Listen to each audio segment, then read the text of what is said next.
네, 오늘부터는 이제 하드웨어적인 내용으로 진행하도록 할 겁니다. 우리 교재 14쪽을 보시면은 메인보드 그림하고 케이스하고 이렇게 조립해 놓은 게 보이실 겁니다. 하드웨어다 라고 하는 거죠. 하드웨어. 그러니까 소프트웨어는 프로그램이고 하드웨어는 기계인데, 하드웨어 안에는 어떤 게 구성되어 있는가 또 알아야 돼요. 그렇죠? 예. 여기서 한번 좀 살펴보도록 할까요?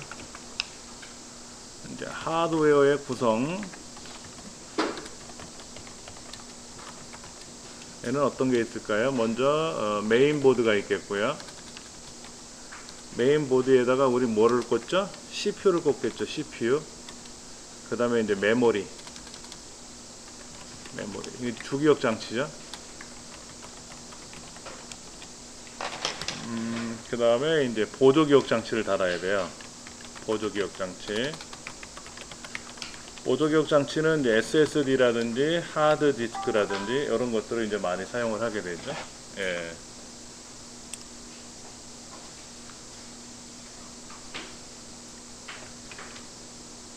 이런 걸 많이 사용하고 또 어떤 게 있을까요? ODD도 있어요. ODD. CD, DVD 같은 거. 예, 이런 ODD라고 장치 있죠. 근데 요즘은 노트북도 보니까 ODD가 없어요.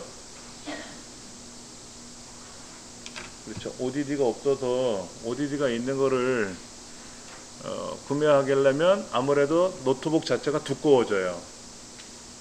그래서 ODD는 외장 ODD를 연결하는 경우가 있죠. 그 다음에 이제 파워가 필요하죠. 전원 공급 장치라고 하는 파워 서플라이. 그 다음에 또 뭐가 필요할까요? 그래픽 카드가 필요하죠. 그래픽 카드. 그 다음에 이제 이런 것들을 조립하게 해주는 이제 케이스가 필요하고요. 케이스. 그 다음에 간혹 쿨러도 필요할 때가 있어요. 쿨러. 냉각기라고 하죠. 냉각기. 이게 CPU나 그래픽 카드가 너무나도 빨리 움직이면 열을 순환을 못 시키니까 그 열을 빼줄 수 있는 냉각기가 필요할 수도 있는데, 냉각기가 필요하다라고 하는 거는 고성능 컴퓨터를 조립한다든지 했을 때 냉각기가 필요하겠죠. 일반적인 노트북에서는 냉각기를 필요로 하지 않고 어차피 안에 쿨러, CPU랑 같이 붙어 있어요. CPU를 사면 거기에 쿨러를 주거든요. 그러니까 쿨러 냉각기라고 하는 거는 이제 공랭식이 있고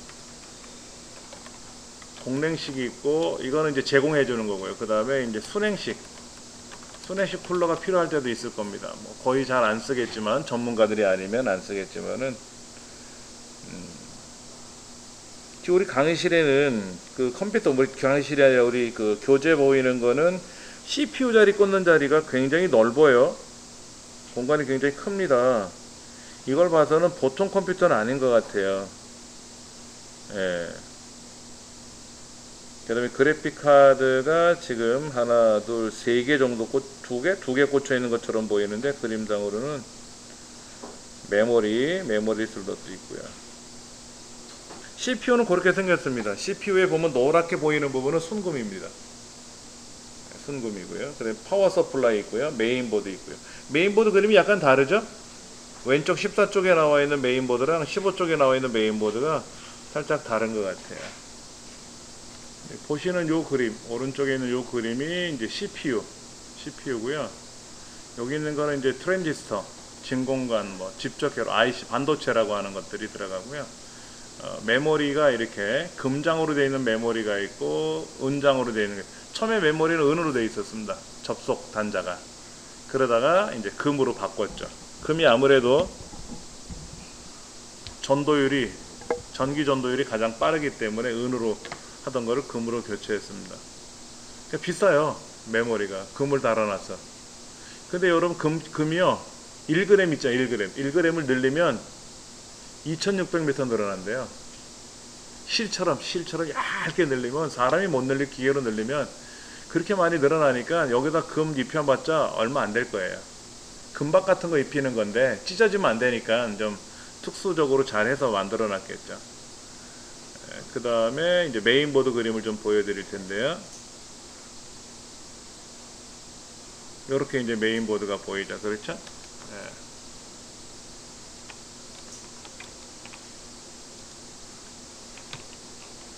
요 메인보드 그림에 보면 파란색, 검정색 메모리 슬롯이 있고요. 그다음 이쪽에 이제 CPU를 다는 곳이 있죠. 그렇죠?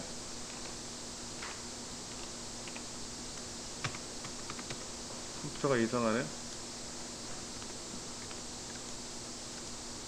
예.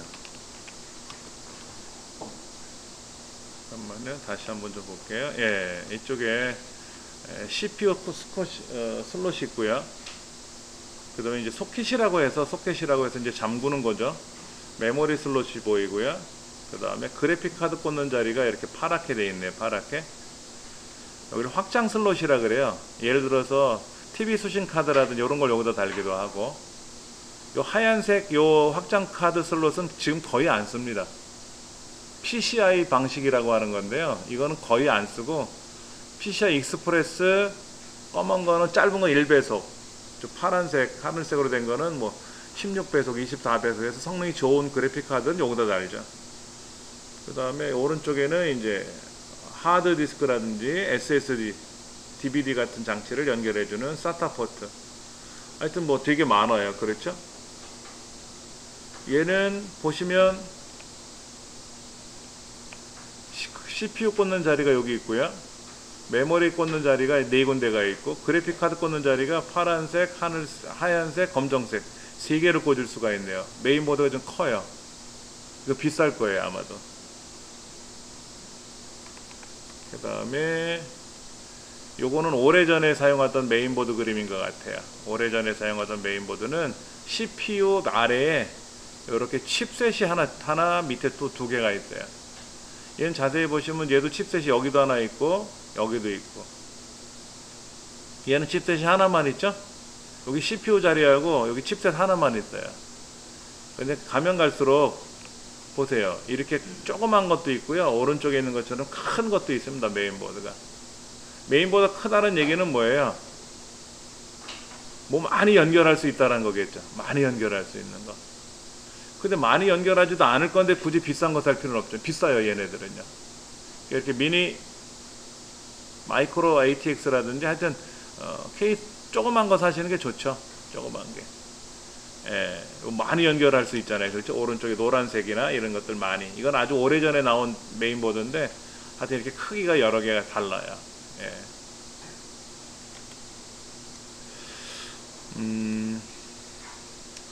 쿨러. 그 다음에 또 뭐가 있을까요? 여기 이제 뭐 키보드라든지, 그 다음에 마우스라든지, 프린터라든지, 스캐너라든지, 스피커, 마이크 이런 것들이 필요하겠죠? 굉장히 많은 것들이 이렇게 구성되어 있을 겁니다. 예. 요즘 뭐 웹 카메라도 있잖아요. 웹캠 카메라 이런 것도 있고 뭐 많이 있는 것 같더라고요.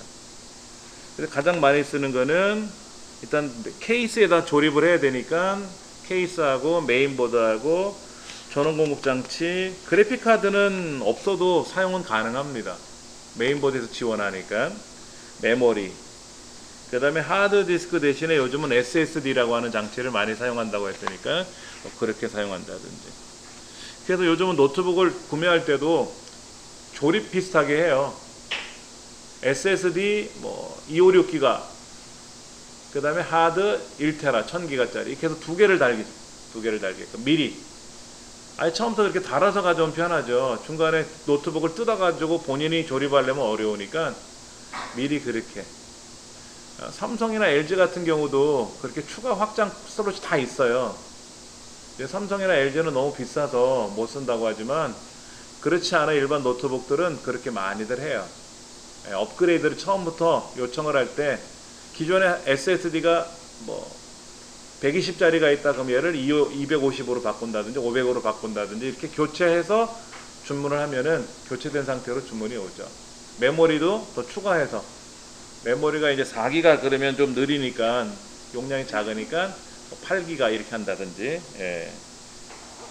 하면은 아무래도 조금 용량이 늘어나니까는 더 훨씬 좋아졌다라는 얘기를 보시면 돼요. 예. 23페이지 보시면은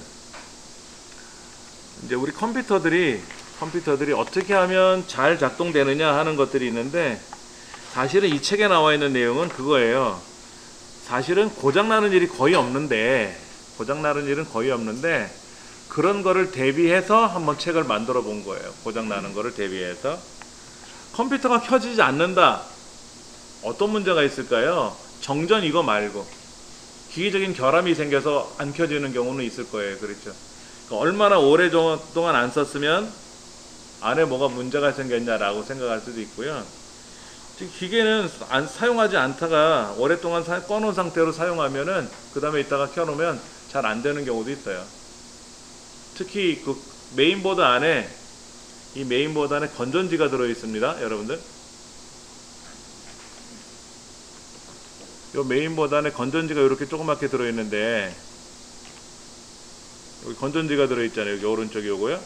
얘가 전원이 차단된 상태로 5년 가요. 그러니까 컴퓨터를 꺼놓고 전원 공급 장치까지 이렇게 플러그 자체를 뽑아 놓은 상태도 5년이 지나면 이 건전지가 다 방전되는 거죠. 우리 시계도 다 건전지로 들어가는데 세월 지나면 이거 방전되잖아요. 그러면 배터리 교체해야 되지 않습니까? 그러면 이제 컴퓨터를 5년 전에 샀는데 상황이 발생해서 못 쓴 거야. 그대로 창고에 처박아 놨어. 그럼 이게 다 됐을 거 아닙니까?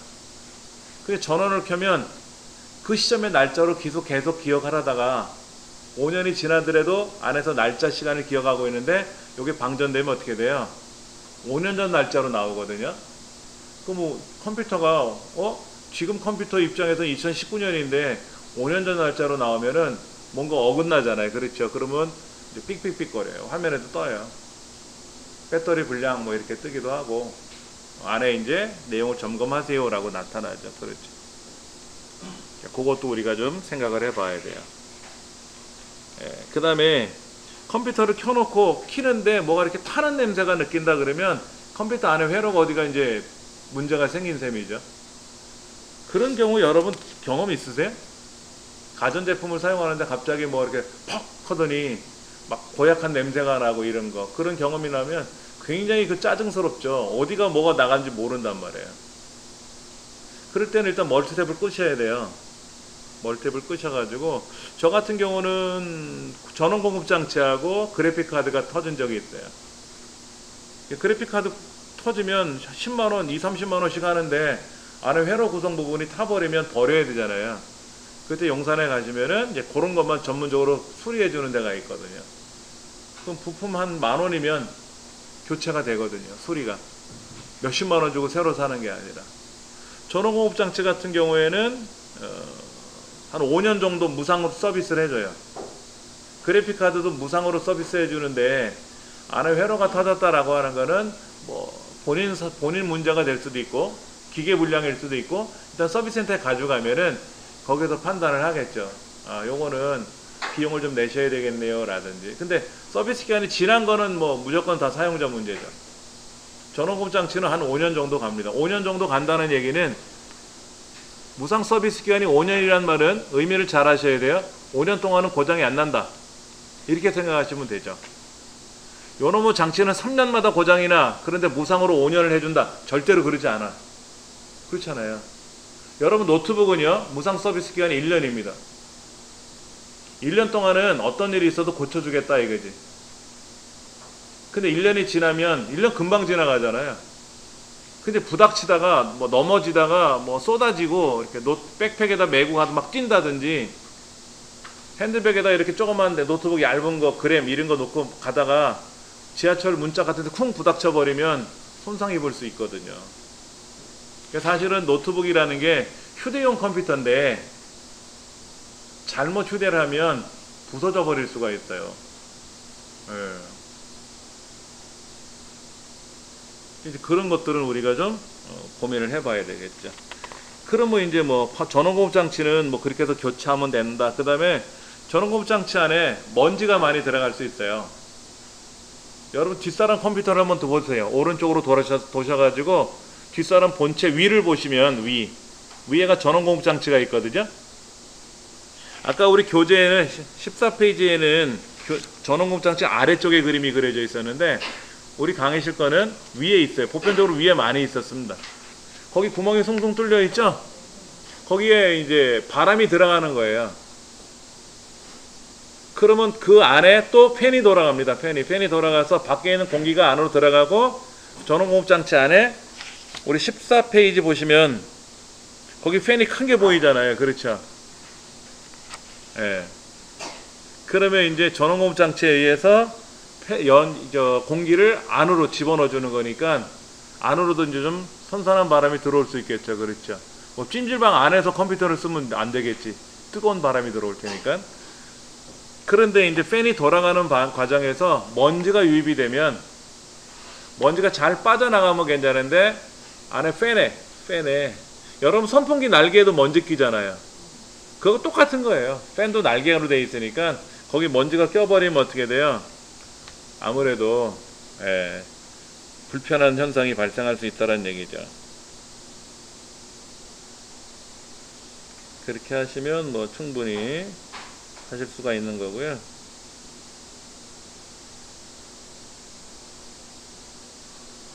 그 다음에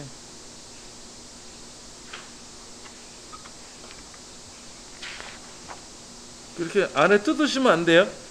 24페이지처럼 뜯어 놓으면은 뭐 사용자가 알아서 다 고치든지 말든지 해야 되겠죠. 서비스 기간이 지나면, 무상 서비스 기간이 지나면 뭐 뜯어서 볼 수도 있는데 뜯을 일은 거의 없습니다. 안에 휴즈가 터져나가는 경우는 있어요. 휴즈. 그렇지. 예전 같으면 이제 핀셋 같은 거 이렇게 빼내서 전파사 가가지고 요 퓨즈 주세요라고 하면 그런 퓨즈 주거든요. 거기에 숫자가 적혀 있거든. 전류에 관련된 숫자. 그럼 맞춰서 다시 꽂아갖고 사용하기도 했는데 웬만해서는 고장이 잘 안 나더라고요. 그러니까는 전원공급 장치 같으면 와트 수가 있어요. 600와트, 500와트, 300와트 이렇게. 제가 쓰는 건 600와트인데 600와트를 견딜 수 있다는 얘기죠. 하드디스크 하나에 50와트씩 먹는다고 가정하면 메인보드가 50와트 먹고 그래픽 카드는 한 200와트 먹고 하드를 3개를 달면은 150와트 먹고 그 200에 150 그다음 메인보드 끼면 400에다가 잘잘하게 키보드, 마우스, USB 메모리도 전원을 사용하잖아요. 그렇죠? 그럼 합쳐서 한 50와트 먹고 그럼 450와트 거기다 DVD도 달면 500와트 그럼 500와트가 된 거예요. 600와트짜리니까 500와트 충분히 견디잖아요. 근데 거기다 하드를 한 10개를 단다고 생각해 보세요. 그럼 하드디스크만 500와트잖아요. 10개니까는. 그러면 나머지 뭐하고 뭐하면 700와트 넘어가 버릴 수 있잖아요. 그렇죠? 그럼 어떻게 되죠? 용량 오버잖아요. 그러면 전원공급 장치가 터지지. 안에서 고장이 날 수밖에 없죠. 예. 전원공급 장치에 문제가 발생하지 않으면 하드디스크나 메인보드가 타버릴 수가 있잖아요. 우리 두꺼비 집이라는 개념 아시잖아요. 두꺼비 집. 그거 똑같은 거예요. 우리 집에서 사용하는 전기보다 더 많은 전기를 땡겼으면 어떻게 돼요? 퍽 하고 두꺼비 집이 떨어지죠. 차단기가. 전원공급 장치가 바로 그 역할을 하는 겁니다. 네. 근데 우리 가정에는 그 두꺼비 집 안전기는 뭐 안에 팬이 돌아가는 건 아니고 전류만 차단해 주지만 얘는 이제 냉각, 열이 나니까 열을 식혀주는 그런 장치도 포함되어 있다 이거죠.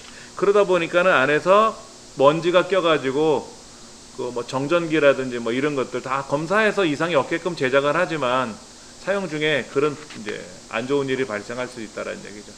그래서 컴퓨터 책은 공기 순환이 잘 되는 곳에서 두셔야 좋아요. 예. 그 다음에 이제 뭐 부팅이 안 된다. 사실 부팅이 안 되는 경우가 있겠습니까? 컴퓨터 잘 썼는데 안 된다. 그러면 이유는 하나예요. 바이러스에 감염돼서 부팅 영역이 고장난 거죠. 부팅 영역이 타버린 거예요. 나간 거야. 그렇지 않은 경우는 잘 되던 컴퓨터가 부팅이 안 될 일이 없겠죠. 그렇죠. 잘 되겠죠. 뭐 그런 거라든지 쭉 책에 나와 있는데요. 29쪽에 보시면 바이러스에 감염이 되면은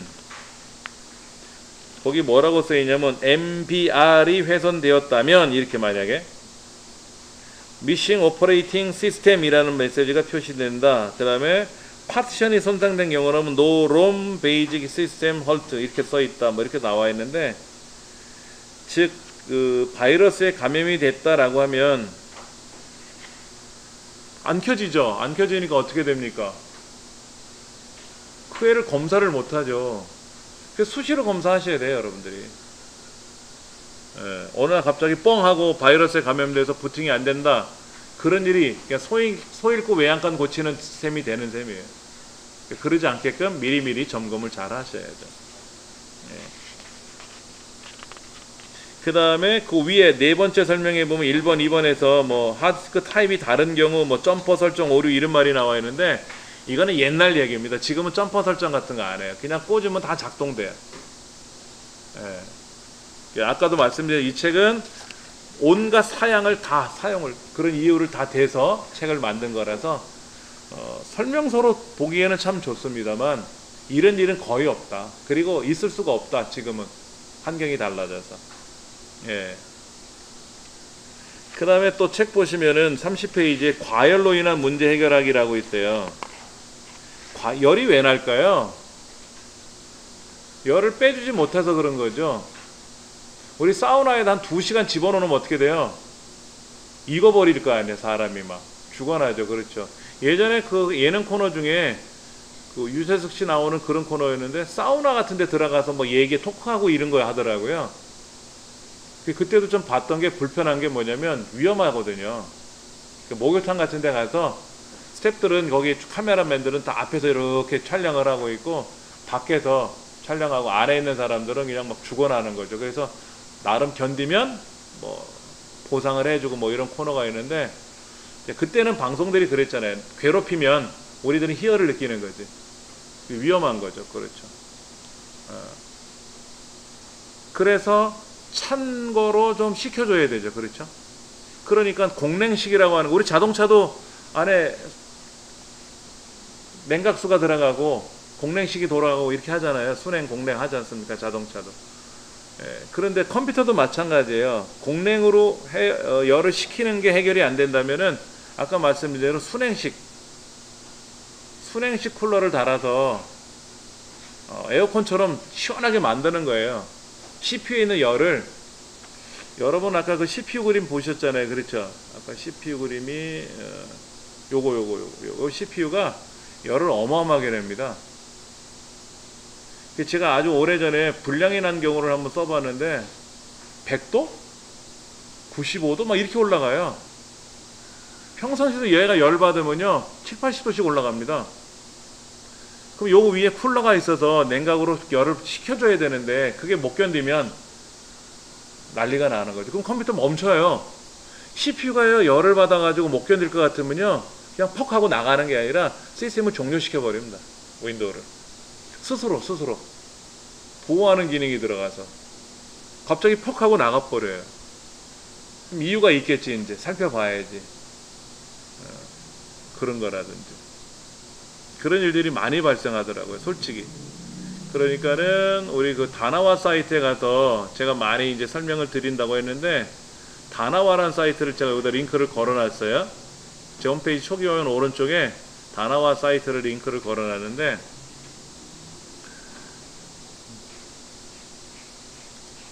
여기 보시면은 주요 부품에 CPU 한번 그림을 잠깐만 볼게요. CPU.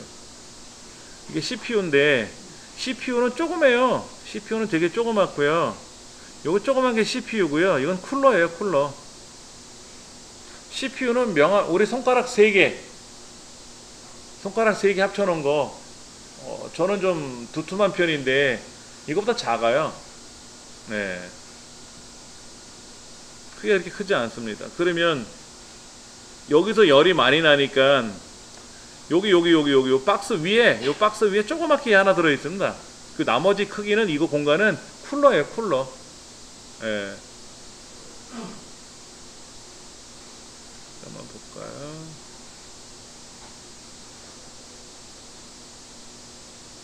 이제 CPU는 요만한 쿨러가 이 안에 박스에 들어가는 거고요. CPU는 요 위에 이렇게 놓여 있습니다. 예. 열을 많이 나니까 요 CPU 표면 위에 요 표면하고 이 쿨러 밑면하고 밀착을 시켜가지고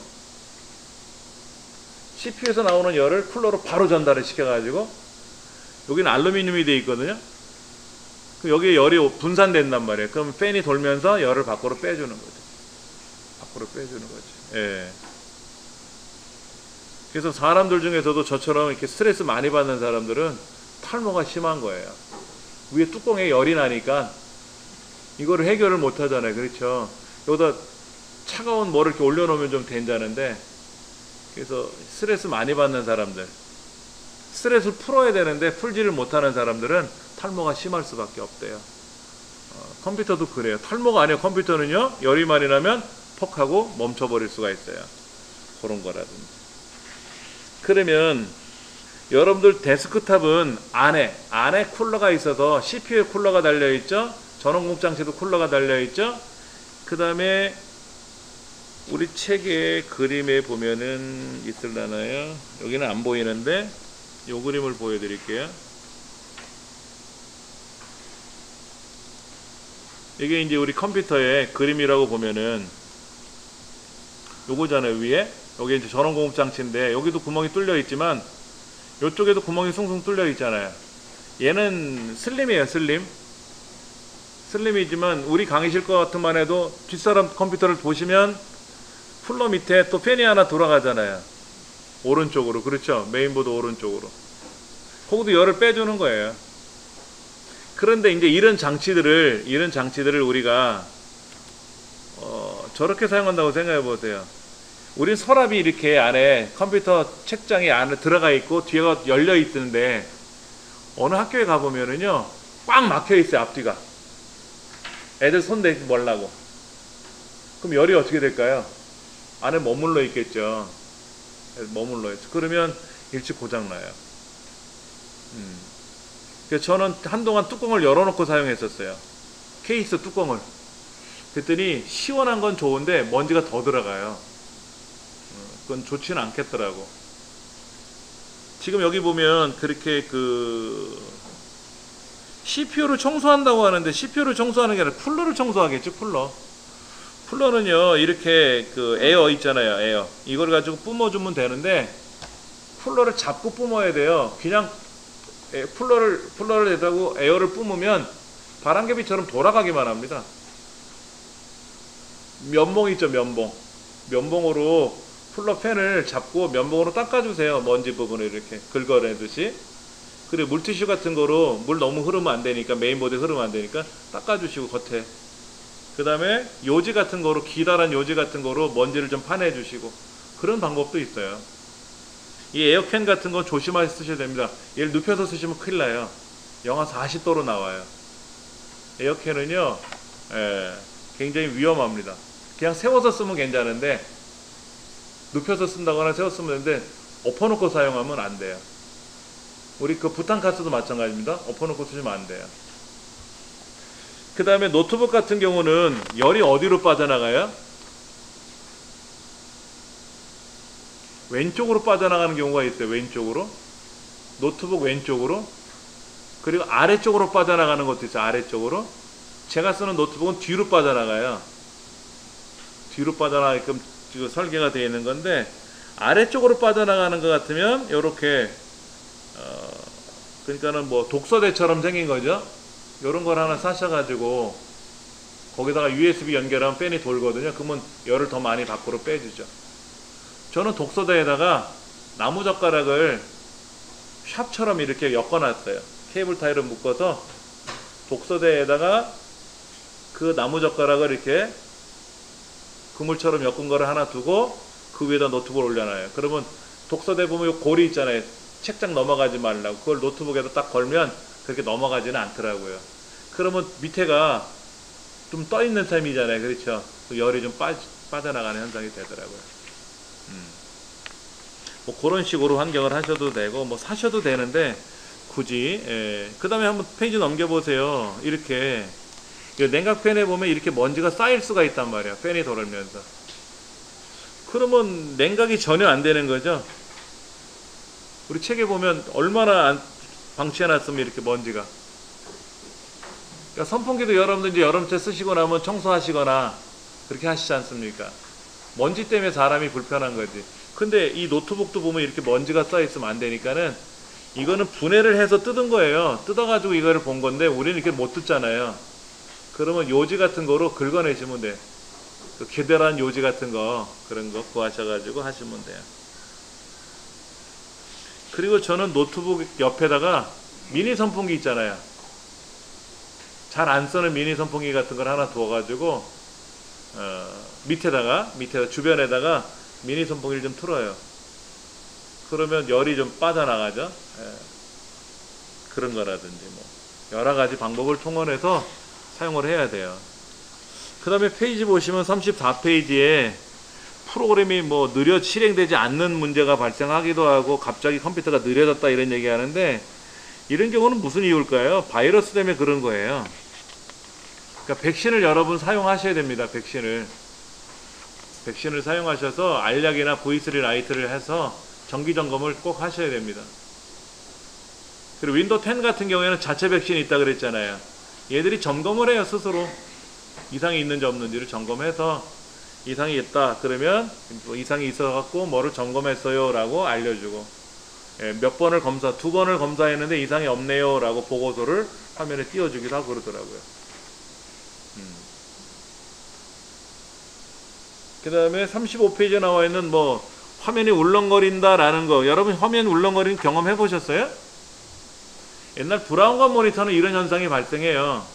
바탕화면에 가셔서 마우스 오른쪽 버튼 누르시고 화면 해상도 한번 눌러보세요. 화면 해상도, 화면 설정, 화면 해상도라는 거. 예. 그러면 여기에 요렇게 해상도가 보이는데 고급 설정에 가보시면은 여기 모니터라고 하는 부분에, 어댑터 말고 모니터라는 부분에 이렇게 주파수가 보이는 게 있어요. 60Hz. 얘는 고정되어 있잖아요. 그럼 뭐 못 고칩니다. 근데 브라운관 모니터 같은 경우에는 저 주파수가 60Hz, 59Hz, 70Hz, 75Hz 이렇게 주파수가 있어요. 제가 지금 사용하는 노트북은 144Hz예요. 높죠? 주파수가 높아요. 그렇죠? 주파수가 높으면 선명하게 나옵니다. 기본은 60Hz예요. 그러니까 평상시 인터넷 할 때는 60Hz로 움직이다가 게임으로 돌아가면 지가 알아서 144Hz로 갑니다. 그럼 모니터가 받아줘야죠. 144Hz를 받아줘야 될 거 아닙니까? 모니터는 보편적으로 60Hz로 고정돼서 생산됩니다. 그러면 모니터를 사실 때도 144Hz 모니터를 사시든지 그보다 더 높은 거를 사시든지 해야만이 이 컴퓨터 본체에서 제공해주는 주파수를 받아들이는 거예요. 서로 제공을 하려면 그런 기능이 있어야 되겠죠. 그렇죠? 잠깐만 보여드리면, 이쪽에 이제 제가 모니터 쪽으로 한번 가볼게요. 모니터가 여기 있네요. 그렇죠? 모니터. 게이밍 모니터로 한번 가볼까요? 여기 게이밍 주파수가 얼마로 나오나 볼까요? 안 나오는데? 144라고 나와 있어요? 네, 144 커브드라고 되어 있네. 그렇죠? 여기는요? 이거 휘어진 거란 뜻인데, 여기는 주파수가 165Hz라고 되어 있네. 그렇죠? 165Hz. 또 좋은 것들은 또 다른 것도 있을 거예요. 144Hz. 그 다음에 요거는 MHL 기능이 되어 있네. MHL 기능은 뭐죠? 스마트폰을 여기다 꽂으면 스마트폰을 여기 가지고 작업하는 거예요.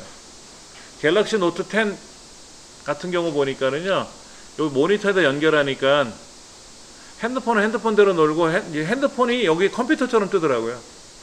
무슨 기능이라고 하던데. 예. 그래서 여기다가 이제 C타입으로 연결해 가지고 뭘 하니까는 그게 되더라고요. 예. 요거는 이제 휴대용 모니터입니다. 휴대용으로 연결해서 하는 거고요. 여기 같은 경우에는 75Hz, 약간 떨어지죠. 75Hz, 144Hz. 주파수가 다 달라요. 그래서 여러분들이 크기만 따지는 게 아니라 여기 240Hz짜리도 있잖아요. 240Hz. 이런 거를 사용하게 되면 어떻게 될까요?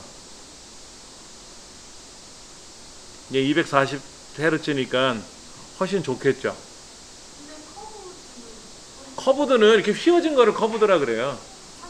예, 화면이 휘어진 거. 왜냐하면 우리가 가운데 있는데 모니터가 넓으면 가운데는 정중앙은 짧고 옆에는 멀잖아요. 그러니까 거리가 안 맞을 거 아닙니까? 그래서 이렇게 둥그렇게 만든 거예요. 둥그렇게. 그러면 게임을 하는 사람들이 무슨 뭐 80인치 모니터라든지 120인치 모니터도 아니고 30인치 모니터 같은 거를 쓰는데 굳이 커브드의 의미가 있냐라고 하더라고. 해본 사람들이. 예. 저도 집에 36인치 울트라 와이드가 있어요. 그러니까 영화 같은 거 볼 때 좋은, 굉장히 넓은 거죠. 예. 근데 그것도 그냥 평면이에요. 커브도 아니고. 전혀 상관없습니다. 근데 이 커브드라고 하는 거가 나온 게 뭐랄까 그 분위기상 뭔가를 이렇게, 예. 그러니까 뭐 게임이나 이런 액션 같은 거를 하는 거 이런 경우에는 주파수가 높아도 되지만은 그렇지 않은 경우에는 굳이 안 높아도 돼요. 굳이 안 높아도 돼요. 예, 그 다음에 우리가 사용하는 일반 이 데스크탑에 있는 메인보드에서 제공해주는 그래픽 기능은 60Hz예요. 그러니까 그래픽 카드를 별도로 사셔야 돼요. 그래픽 카드를 사셔야 이 240Hz 주파수를 넘겨주고 144 주파수를 넘겨주는 거예요. 그래픽 카드가 없으면 안 돼요, 또. 그럼 여기에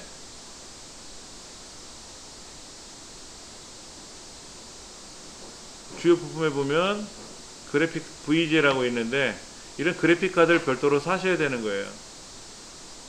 요즘 제일 저렴하게 나온 게 1660 같은 경우만 해도 28만원, 30만원 가고요. 2060이 한 40만원대로 가고 2070이 한 70만원대로 가고 이러는데 2070 이런 걸 이용하면, 근데 얘를 사용하려면 파워가 650W 이상 파워를 꽂아야 된대요. 얘는 파워가 650W 이상이라고 돼 있고 얘는 120W. 얘가 120W 먹어요. 얘는 얘 자체가 215W 먹고요. 그러니까 여기다가 USB를 연결하게 되면 250W까지 먹는다는 얘기죠. 그러니까 이런 거를 알아야 또 사용하는 거잖아요. 그렇지. 주로 게임하는 사람들 때문에 하는 거지. 그래픽 작업하는 건 전혀 상관없습니다. 그래픽하고는 상관없고 게임 때문에 이런 걸 쓰는 거죠. 비싼 거는 뭐 어마어마하게 비쌌잖아요. 60만원대, 뭐 60만원대, 요건 뭐 약간 저렴하지만은 가장 많이 쓰는 거 2070 같으면 60만원대 이상이면 사고, 그 다음에 2080 같은 경우에는 2070, 2070, 60, 60, 70 왜 안 나온대? 비싸서 안 나오나 보다. 2070은 비싸요. 2080은 굉장히 비쌉니다. 144 이렇게 가지고 껑충 뛰었죠? 더블로 뛰었잖아요. 예. 근데 이런 게 집에 연결이 안 돼 있으니까 게임을 못 하는 거예요. 파워풀한 게임이. 그러니까 자녀들이 PC방을 가는 거예요. 또 PC방 가서 분위기도 재밌다 그러더라고. 음식도 시켜 먹고 거기에서. 며칠 전에 우리 애들 둘이서 밤을 새고 왔더라고요. 예. 거기서 그냥 같이 게임하고 놀고, 집에도 게임이 되는데 PC방 분위기를 한번 느껴보자고 해서 가가지고 그런 걸 하더라고요. 그러니까 주파수 같은 건 굳이 우리 걱정을 안 하셔도 되고, 예. 인터넷이 연결되지 않는 문제, 이거는 간혹 많이 나와요, 여러분들. 교재 38페이지 보시면은 여러분 댁에서 인터넷이 어느 날 갑자기 안 돼. 그런 경우가 있어요. 그거는 뭐냐면 크게 두 가지라고 보시면 돼요. 인터넷 연결해준 장치가 고장이 났든지, 아니면 기계는 이상이 없는데 인터넷 선 자체가 신호가 안 들어오는 거죠. 그 저번에 저희도 몇 년 전에 인터넷이 안 되는 거예요. 그러니까 상황을 정확히 모르니까 전화를 했어요. 저희 인터넷 하는 데다 전화를 걸었어요. 그랬더니 거기서 하는 얘기가 그 모뎀 있죠. 모뎀이 껌뻑거리는 게 있잖아요. 거기 껌뻑거리는 거 확인해 주세요. 그래서 예, 불은 들어옵니다. 그랬더니 아, 불은 들어오는데 뭐가 껌뻑거리는지 확인해 주세요 그러더라고. 그래서 어느 건 파워만 들어오고 나머지는 껌뻑거리는 게 없네요 했더니 뭐가 이상이 생겼네요 그러더라고요. 기사 보낼게요 그러대요. 기사가 와서 하는 말이 어댑터 있죠, 어댑터. 그러니까 전원을 연결해주는 그 부분이 고장이 난 거야, 안에서. 그러니까 이제 새로 어댑터 꺼내가지고 꽂았더니만 바로 되더라고요. 그런 거는 제가 해결을 모르잖아요, 방법을. 그런 거라든지. 그 다음에 이제 뭐 중간에 뭐 공사를 하다가 인터넷선이 끊어지는 경우가 있단 말이에요. 요즘은 다 광통신으로 들어오지 않습니까? 광통신 들어오는데 땅에다 묻어놓지 않고 다 어디다 전버선트에다 매달아 놓고 보내잖아요. 근데 그 뭐 공사하다가 어디가 이렇게 누락되거나 그러면은 그러면 그쪽에서 이제 이쪽 구간 공사 없는데요 확인해 볼게요 그러죠. 그래서 다시 한번 그쪽에서 신호를 보내봐요, 우리 집으로. 그럼 신호를 보내고 우리 집에서 다시 신호가 되돌아오는 거를 테스트해 가지고 뭐 문제가 있네요, 기사 보낼게요, 확인할게요 뭐 이렇든지. 최근에 여러분들 인터넷이 안 되는 경우 있었어요? 선로 고장으로? 거의 없죠? 제가 말씀드린 것만 해도 벌써 한 5년 전 얘기예요. 5, 6년 전. 그 이후로부터는 전혀 문제가 없었어요. 예. 그러니까 뭐가 안 되고 이런 건 거의 없더라고. 대신에 이제 그런 건 있어요. 오래된 연립주택 같은 경우 뭐 30, 40년 된 이런 데도 있잖아요. 거기에는 전력이 딸려요. 전력. 그러니까 우리 보통 아파트에는 전기가 많이 공급되게끔 세팅을 해놨는데, 여러분 댁에 가면 그 차단기 있죠? 차단기가 몇 개로 구성되어 있습니까? 한 5개 이렇게 막 되어 있잖아요. 4, 5개 이상. 그래서 안방, 건너방, 뭐 그 다음에 주방, 뭐 거실, 뭐 이렇게 해가지고 분리를 시켜놨잖아요.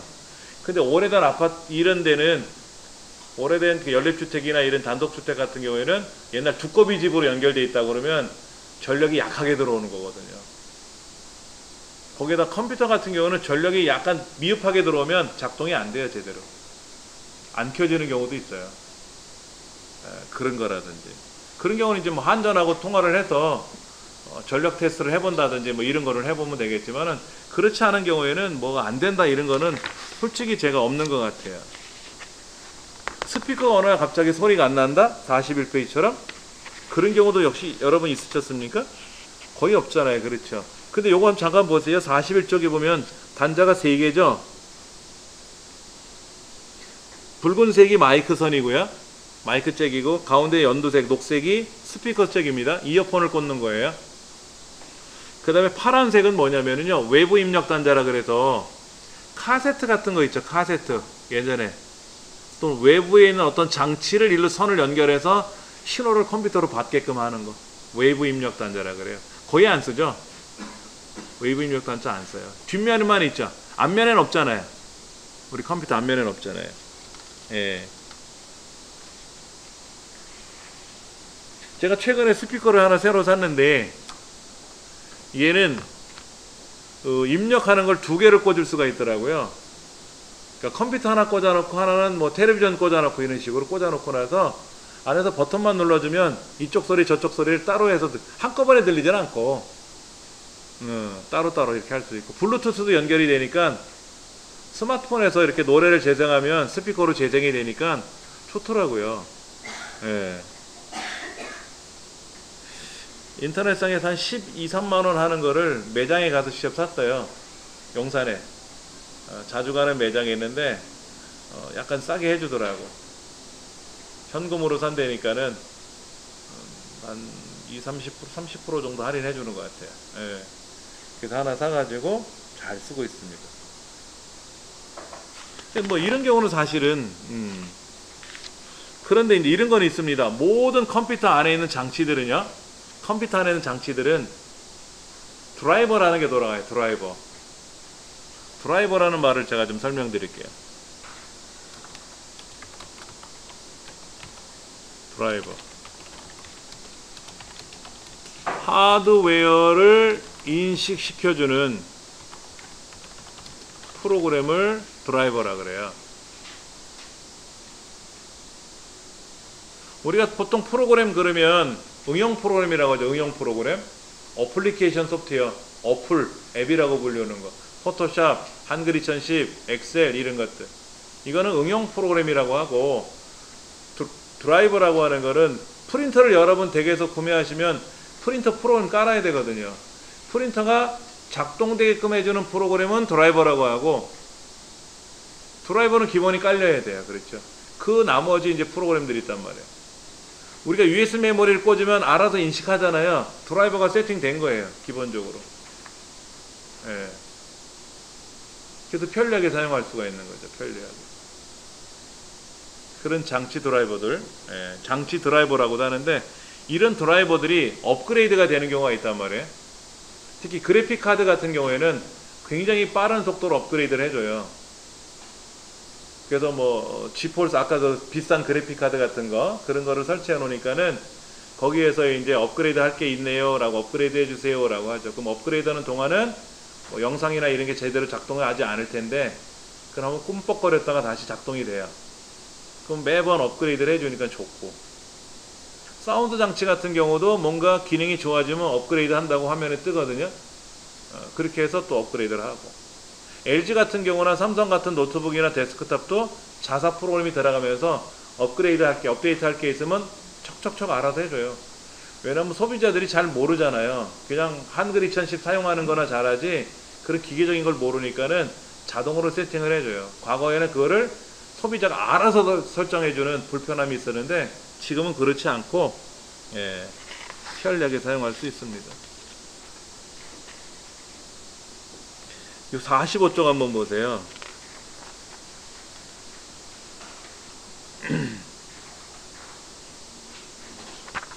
(45쪽에) 보면 어떻게 하면 컴퓨터를 쾌적하게 관리할 수 있느냐라고 해서 페이지 넘겨보시면 중요한 거 나와 있어요.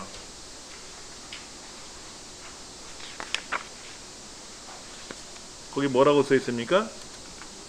백신으로 관리하는 얘기가 나왔죠.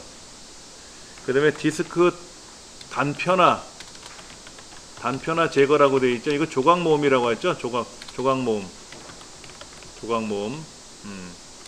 그 다음에 레지스트리 청소라고 되어 있는데, 사실 레지스트리 청소는 우리가 개인적으로 못해요. 레지스트리 청소하려면 되게 어렵습니다. 예. 레지스트리 최적화, 뭐 청소라는 말이 나왔어요. 그렇죠? 이거는 백신에 들어있어요. 백신. 우리 여기 백신이 있죠. 그렇죠? 이 백신을 이용하면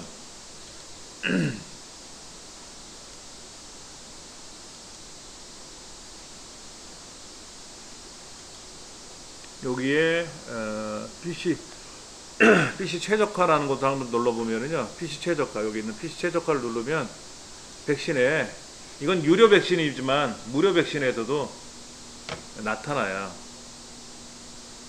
여기 레지스트리 청소라고 돼 있잖아요. 지금요, 이걸 해주고 있어요. 사람으로 말하면 찌꺼기예요. 몸속에 있는 찌꺼기. 근데 우리가 여기 보면 뭐 레지스트리 최적화합니다, 뭐 그 다음에 그 디스크 정리라는 것도 있잖아요. 디스크 정리 들어보셨죠? 우리 지난 시간까지 계속 얘기했잖아요. 디스크 정리를 해서 안에 있는 걸 청소하는데, 이 디스크 정리는 표면적으로 보이는 거지만 레지스트리는 숨어 있어요. 혈관 청소 이런 거 생각하시면 돼요. 디스크 정리는 다이어트 하는 거라고 보면 되고요. 레지스트리는 혈관 청소처럼 우리가 직접 하기는 어렵거든요. 그러면 백신을 통해서 레지스트리 청소가 들어가면은 깔끔해져요. 예. 또 이런 것만 전문적으로 하는 프로그램이 있습니다. 근데 이런 거 저런 거 다 설치해 놓으면 또 어렵잖아요. 백신 한 가지 있으면 웬만한 건 처리가 되니까는 그렇게 한다든지. 그 다음에 이 책에 보니까 PC 내부 청소를 해주세요 라고 돼 있잖아요. 내부 청소는 그렇게 뭐 걱정 안 하셔도 될 것 같아요. 우리 강의실 컴퓨터를 뜯어봐도 그렇게 더럽지는 않을 겁니다. 특히 삼성이나 LG나 이런 데스크탑들은요, 굉장히 깨끗하더라고요. 청소를 안 해도. 그거 잘 돼 있어요. 노트북들도 사실은, 한 번은 노트북을 하나 고장났다고 해서 가져와서 이제 한번 사용해 보려고 했는데, 노트북 껍데기 키보드를 닦았더니 어우, 너무 더러운 거야. 그러니까 담배를 많이 피는 사람이 사용했는지 니코틴 같은 것들이 막 묻어가지고 물티슈로 한 통을 다 쓸 정도로 막 빡빡빡 닦아가지고 솔로 닦으려다가 참아. 예. 그런 경우도 생기고요. 굉장히 많이 더럽더라고요. 그런 경우. 그 다음에 사용하지 않는 컴퓨터는 어떻게 하라고요? 전원을 빼놓자. 이런 얘기도 하죠. 전원을 분리시켜 놓자 라고 하는 건데, 왜 분리를 시키는 게 좋을까요?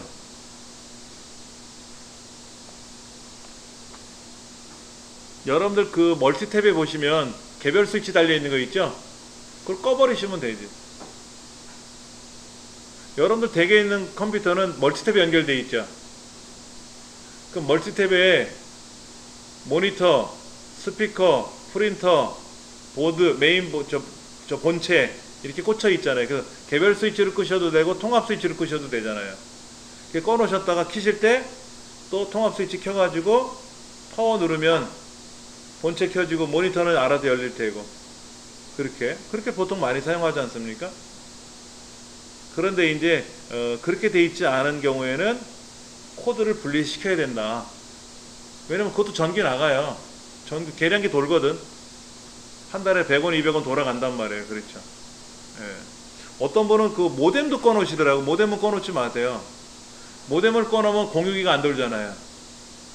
공유기를 꺼놓으면 어떻게 돼요? 와이파이를 못 쓰잖아요. 그러니까는 공유기나 와이파이는, 공유기 또 이 모뎀은 24시간 켜놔야지. 한 달에 한 300원 정도, 400원 정도 전기요금이 나간다 그러는데, 요즘은 뭐 24시간 컴퓨터를 사용하더라고. 저희 집만 해도 밤새도록 그냥 게임도 하고 밤새도록 뭐도 하고, 통신을 연결해서 게임을 하는 게 많으니까는 그런 것들도. 그 다음에 이제 다음 내용 보시면은 47페이지에 아무래도 과열 문제가 가장 크죠. 근데 과열 문제는 그렇게 걱정을 안 하셔도 될 것 같은데, 한 번쯤은 뜯어보세요. 뚜껑을 열어보세요. 그 안에 먼지가 얼마나 찼는지. 그 다음에 또 무슨 문제가 생긴다 그러죠? 누전이 발생할 일이 거의 없죠. 옛날엔 케이스를 만지면 막 찌릿찌릿, 그런 경우 이제는 없어요. 그 다음에 잘못된 전압 사용이라고 써 있는데, 우리들이 대부분 사용하는 전기는 몇 볼트입니까? 220볼트잖아요. 냉장고나 뭐 선풍기 같으면 220볼트 전용으로 꽂는데, 냉장고 같은 경우라든지 얘는 60볼트에서 250볼트 사이 돌아가잖아요. 프리볼트. 모니터도 프리볼트로 돌아갈 겁니다. 아다타를 꽂는 경우라면 더더욱 그럴 거고요. 근데 본체는 220V 딱 전용으로 돼 있어요. 그러니까 전류가 약하게 들어오면 흐느적거릴 테고 강하게 들어오면 나가버리는 거죠. 근데 우리 가정에 들어온 전기가 그렇게 잘못된 전압이 들어오지는 않거든요. 뭐 300V가 들어오지는 않잖아. 그럼 뭐 난리 나라고? 그럼 한전에서 다 변상해 줘야죠. 그런 경우. 예, 근데 그런 일은 거의 없으니까 뭐 걱정은 안 하셔도 될 것 같고, 그 다음에 이제 외부 충격이라고 하는 거는 이사를 갈 때 보재기로 싸가지고 본체를 싸들고 이렇게 이동하다가 쿵 떨어뜨리는 경우도 간혹 있더라고요.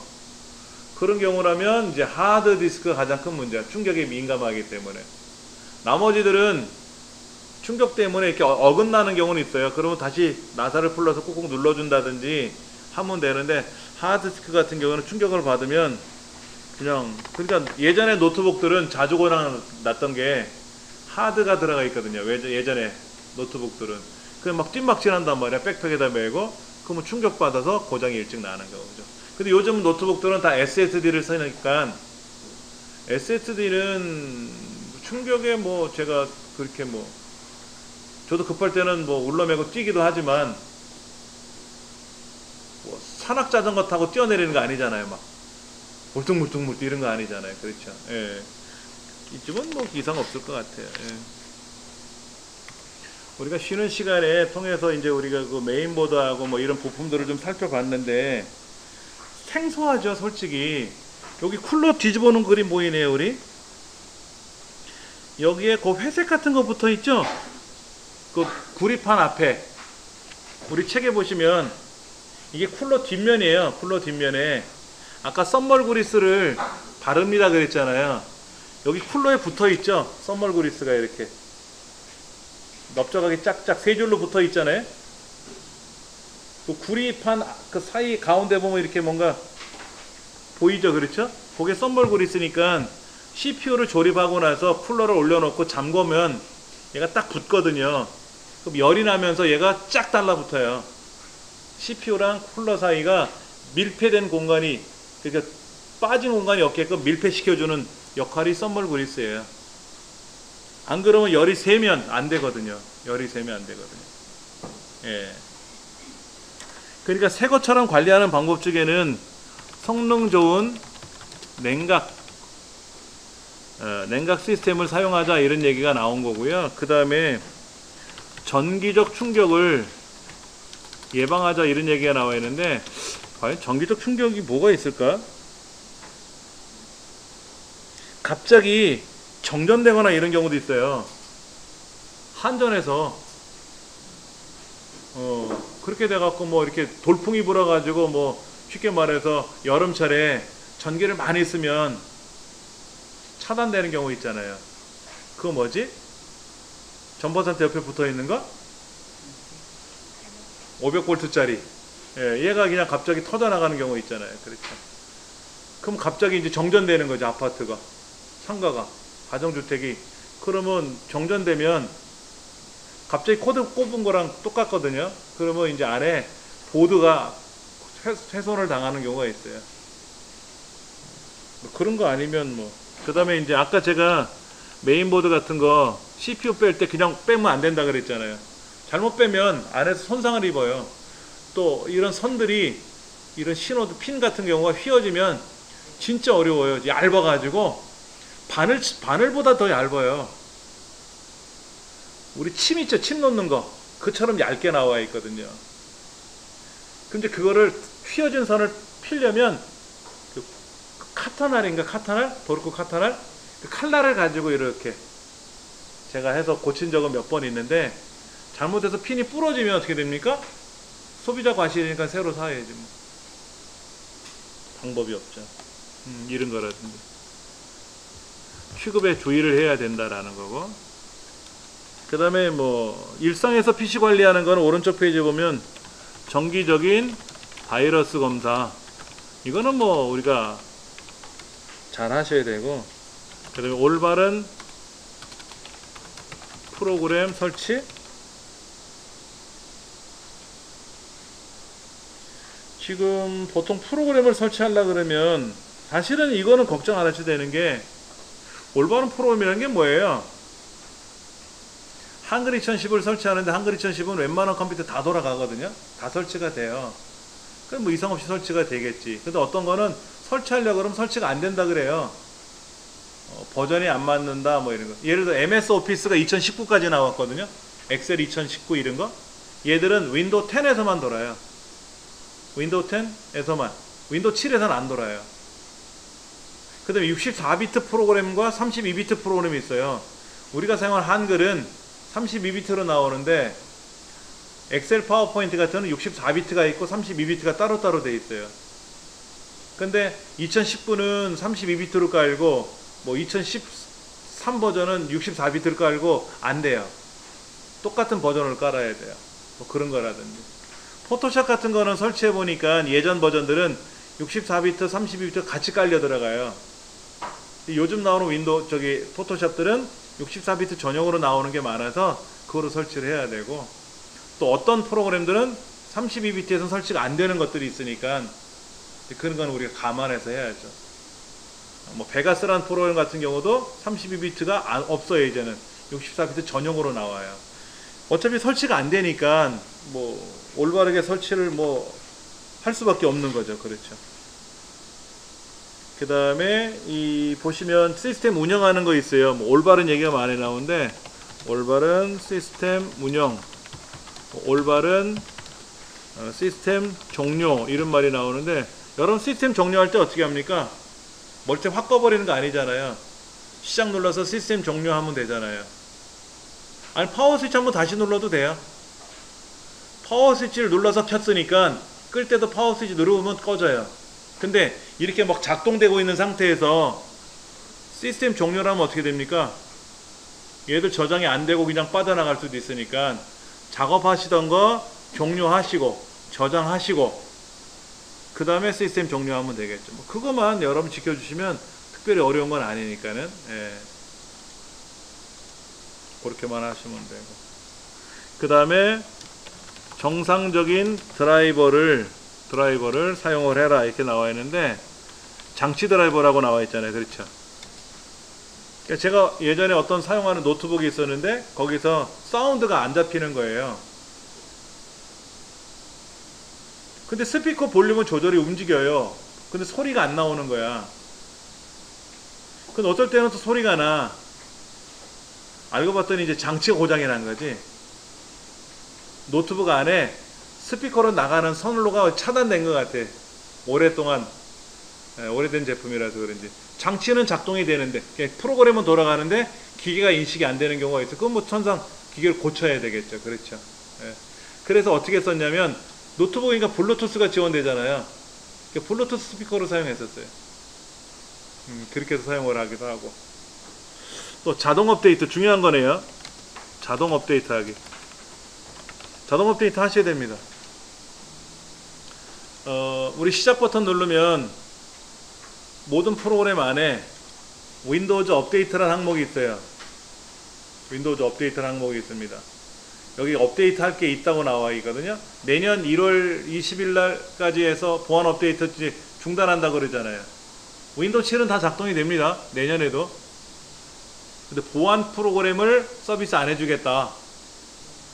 그러니까 여러분들 내년 1월 20일 전까지는 이 업데이트를 완벽하게 다 마무리 져서 이상 없도록 해놓으시고 쓰셔야 돼요.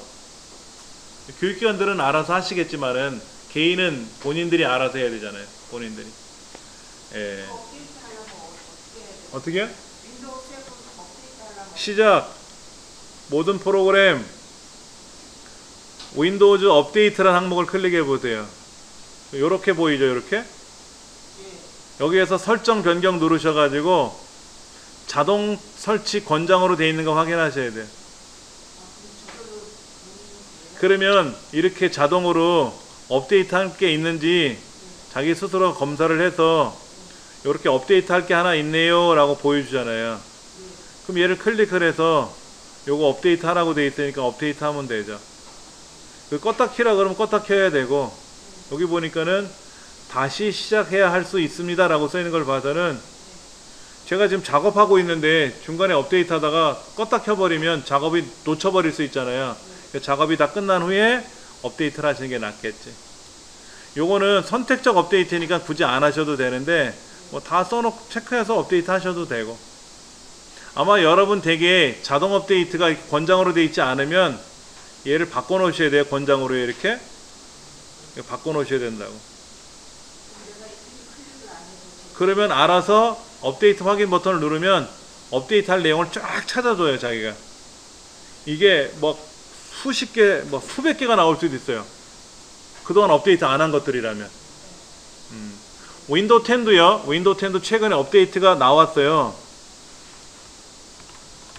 윈도우 10 업데이트. 윈도우 10 업데이트가 나왔단 말이야. 2019년 5월 업데이트 받기 뭐 이렇게 나와 있는데 업데이트 하고 나서 사망했대. 이게 뭐야? 왜 이런 소리가 나왔지? CPU 성능 끌어올린다 이렇게 돼 있네. 그렇죠? 뭐야? 19H3? 19H2? 아닌데? 지금 20 버전 나왔는데? 뭐가 이상하게 나와 있다 공지가? 업데이트를 뭘 잘못하니까 인터넷이 안 되고 뭐가 뭐 사망을 하고 그러는 거지. 정상적인 컴퓨터라면 이상이 없죠. 윈도우즈 업데이트 여기 있네요. 이렇게. 윈도우즈 업데이트. 이거 윈도우 10에 관한 겁니다. 윈도우 10도 마찬가지예요. 시작 버튼 눌러서 설정 눌러가지고 거기서 업데이트 항목 클릭하시면 아까처럼 업데이트 확인이 가능하거든요. 이렇게. 그럼 업데이트 하시면 돼요. 예. 경품 윈도우가 아닌 경우에는 문제가 될 수는 있겠죠. 그렇죠? 예. 그러니까는 이런 용산에서 조립을 하거나 또는 동네에서 윈도우를 깔은 컴퓨터들은 보안 업데이트를 중지시켜 놔 있거든요. 왜냐하면 업데이트 안에는요 정품 인증을 확인하는 프로그램도 같이 깔려 들어와요. 그럼 그거로 인해서 정품이 아닙니다 라고 하면 어떻게 돼요? 또 그렇잖아.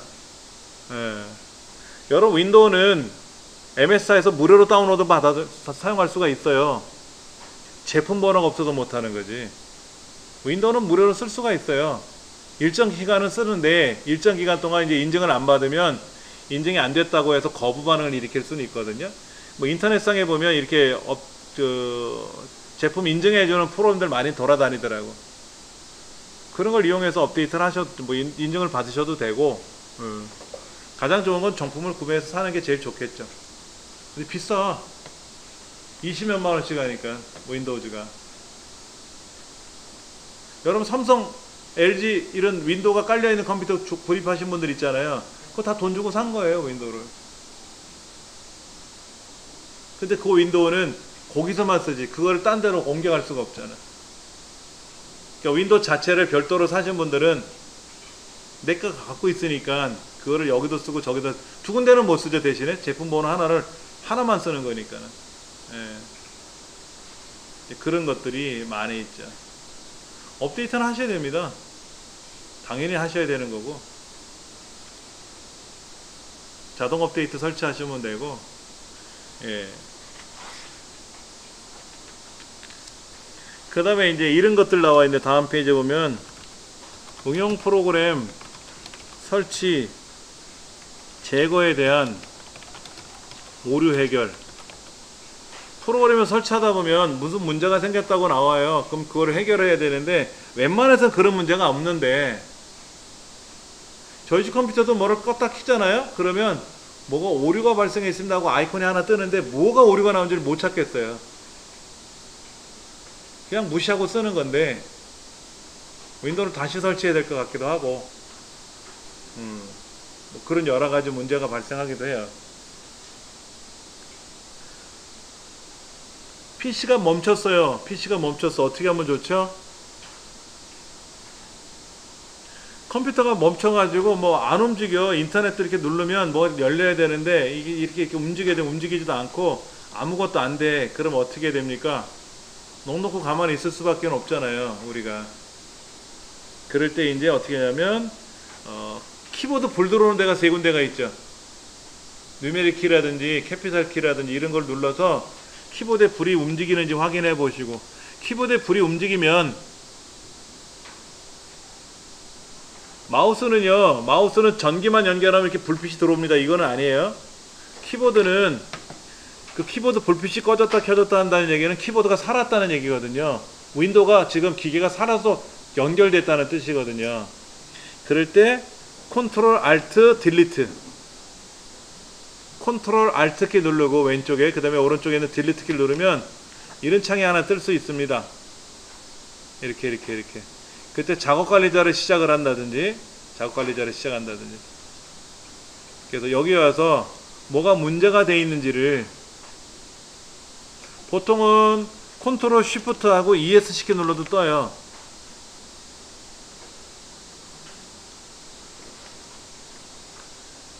컨트롤 알트 딜리트죠. 컨트롤 알트 딜리트 키, 그리고 나서 여기서 작업관리자. 원래 작업관리자는 컨트롤 쉬프트 ES 키 눌러도 작업관리자가 뜹니다. 예, 그래서 지금 멈춰있는 프로그램 또는 작업을 강제로 종료를 시켜야 돼요. 여기 보면 이렇게 실행 중이라고 떠 있는데 응답 없음이라고 나타날 때가 있거든요. 응답 없음. 그러면 만약에 얘가 응답 없음으로 나타났다 그러면 얘를 오른쪽 눌러서 강제로 작업을 종료시켜야 돼요. 그럼 기계가 잘 돌아갈 거예요. 예. 그렇지 않은 경우는 멈추는 일이 없습니다. 얘가 뭐 갑자기 왜 멈춰? 이상이 없잖아. 예. 응답 없음이라고 되어 있는 항목을 강제로 종료를 시켜야 되는 그런 일도 생길 수가 있습니다.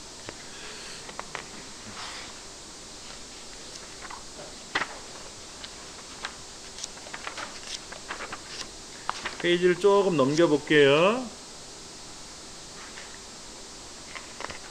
우리 71페이지 보시면은 바이러스 제거하기라고 하는 기능이 있어서 알약이라든지 V3 라이트라든지 이런 걸 이용해서 그 바이러스 제거해 주시는 게 좋아요. 악성 코드, 네, 이런 것들.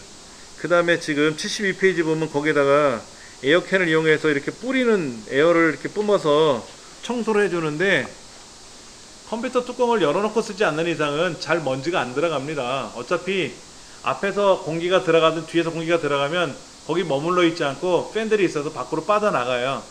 빠져나가는데 오랫동안 사용하다 보면 먼지가 쌓이는 경우가 있죠.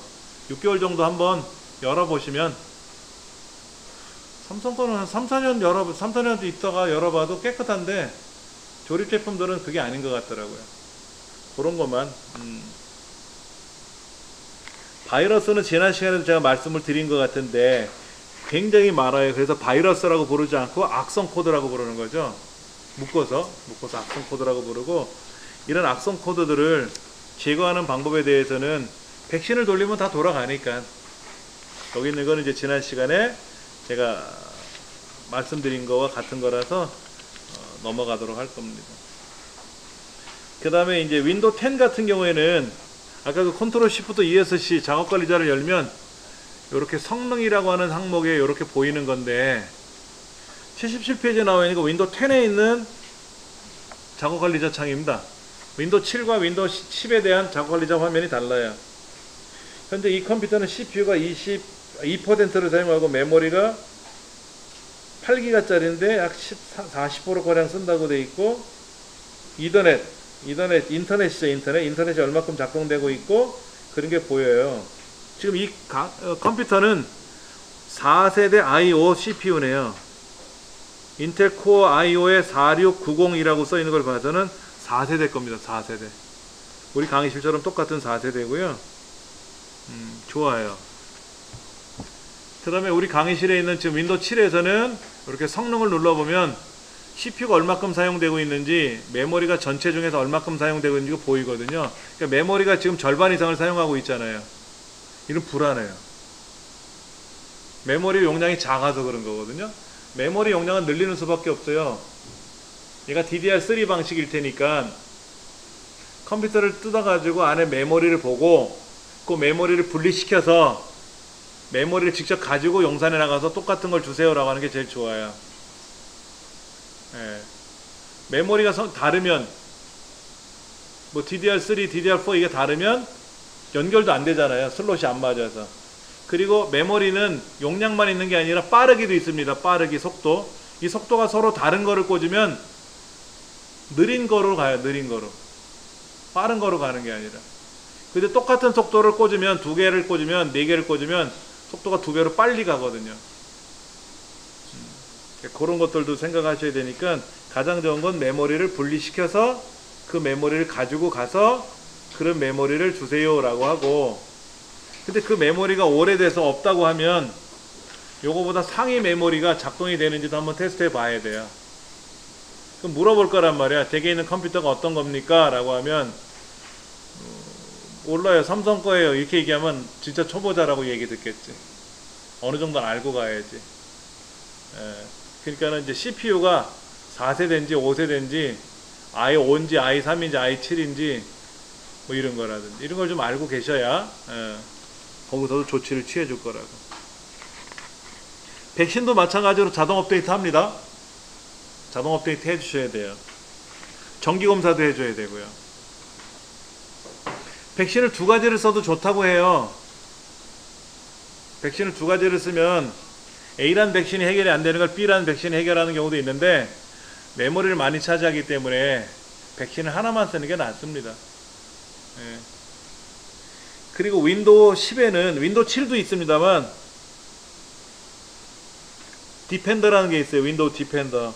그러니까 시작 눌러서 설정 누르시면 그 81페이지 아래 그림에 업데이트 및 복구라고 돼 있어요.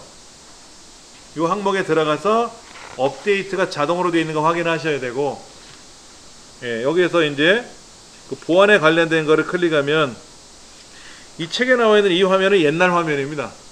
지금 화면이 이렇지 않아요. 예.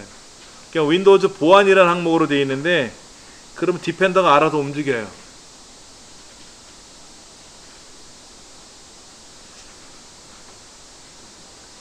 그 다음에 82페이지 아래 그림 보면 실시간 보호라고 되어 있죠.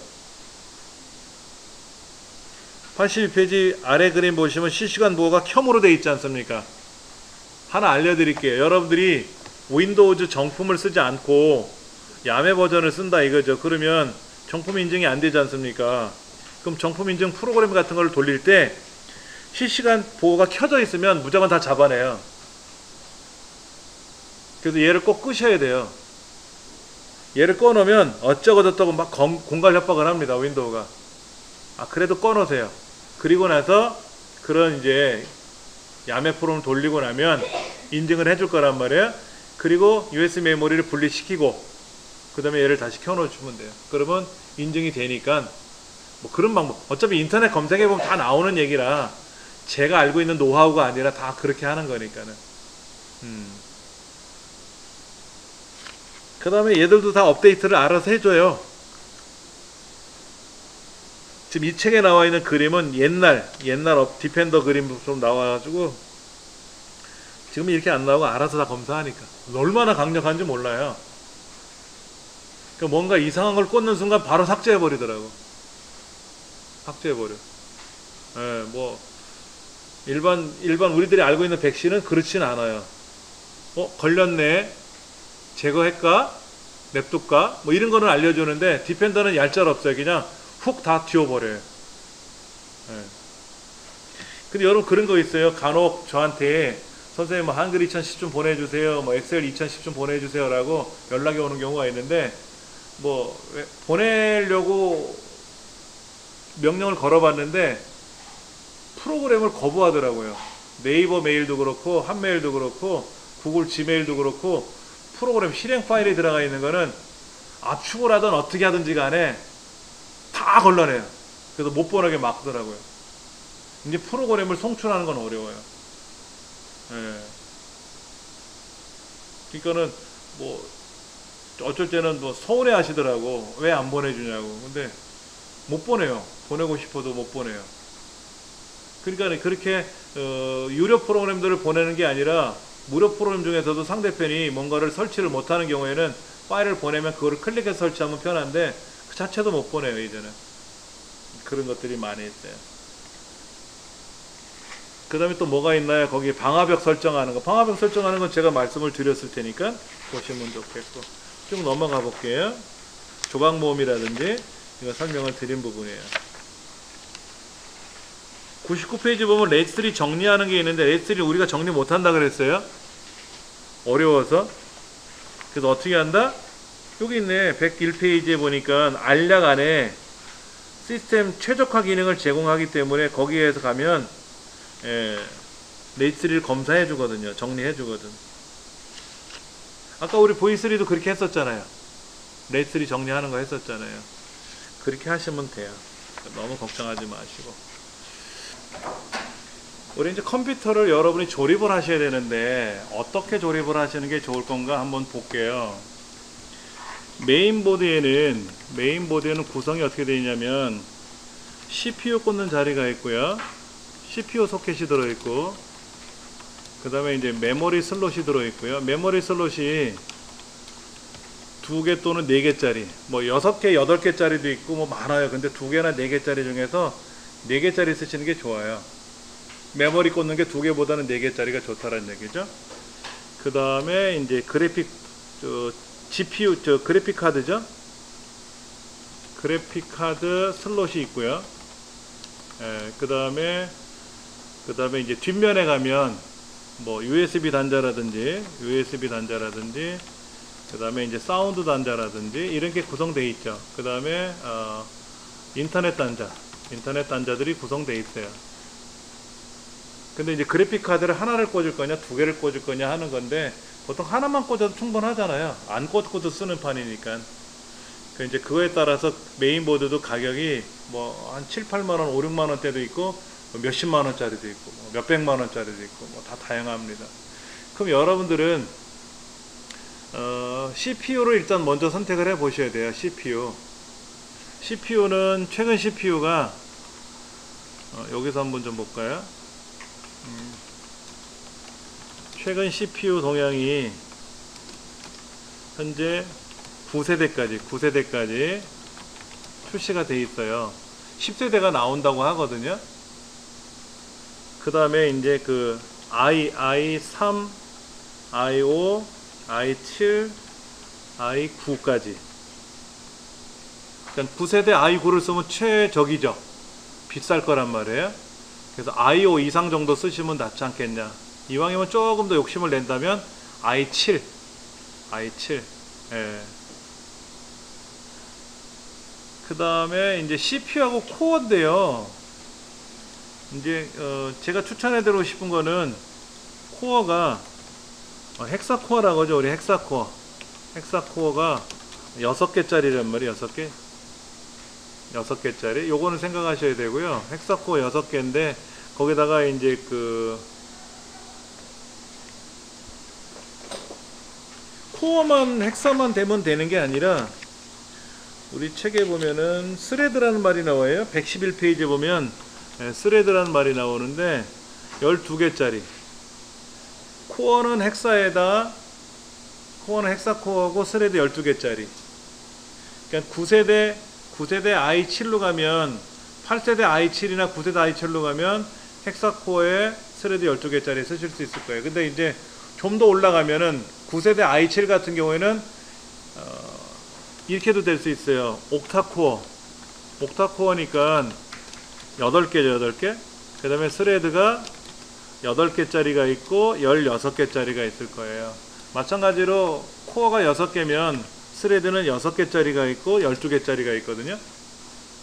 6개보다는 12개가 좋은데 옥타코어를 스레드 16개로 가려면 너무 비싸요. 그러니까 여러분 용도가 뭐냐 이거지. 용도가 그냥 단순히 여러분들이 인터넷하고 문서 작성하는 건 아니잖아요. 게임도 해야 되고 뭐를 해야 될 거 아닙니까? 그렇죠. 그럴 거라면, 그런 것도 안 할 거라면 그냥 기존의 컴퓨터 사용하시면 되잖아. 이번에 컴퓨터를 새로 맞춘다 그러면 이번에 좋은 거 욕심을 좀 내본다 그러면 옥타코어 스레드 8개짜리 이렇게 가든지, 아니면 이건 너무 비싼데 이것만 해도 충분해요. 헥사코어 6개에다 스레드 12개짜리. 코어는 심장입니다. 심장. 자동차로 하면 6기통 엔진이냐 8기통 엔진이냐 그런 거고요. 스레드는 뭐냐면 동시에 작업하는 개수를 말해요. 동시에 작업하는 개수. 그러니까 일꾼을 불렀는데 6사람이 온 거야. 근데 이 일꾼 6사람이 한 팔로만 일을 해. 그럼 스레드가 6개란 얘기고, 스레드가 12개라는 거는 양손을 가지고 일을 하는 거죠. 짐도 나르고 뭔 일도 하고 하는 거죠. 예. 아무래도 옥타코어가 훨씬 더 좋겠지만 가격대가 세니까 이렇게 헥사코어 6개, 스레드 12개짜리를 가시면 충분히 무난할 것 같아요. 잠깐 한번 볼까요? 금액이 어느 정도 되는지는. 8세대로 가본다면 8세대에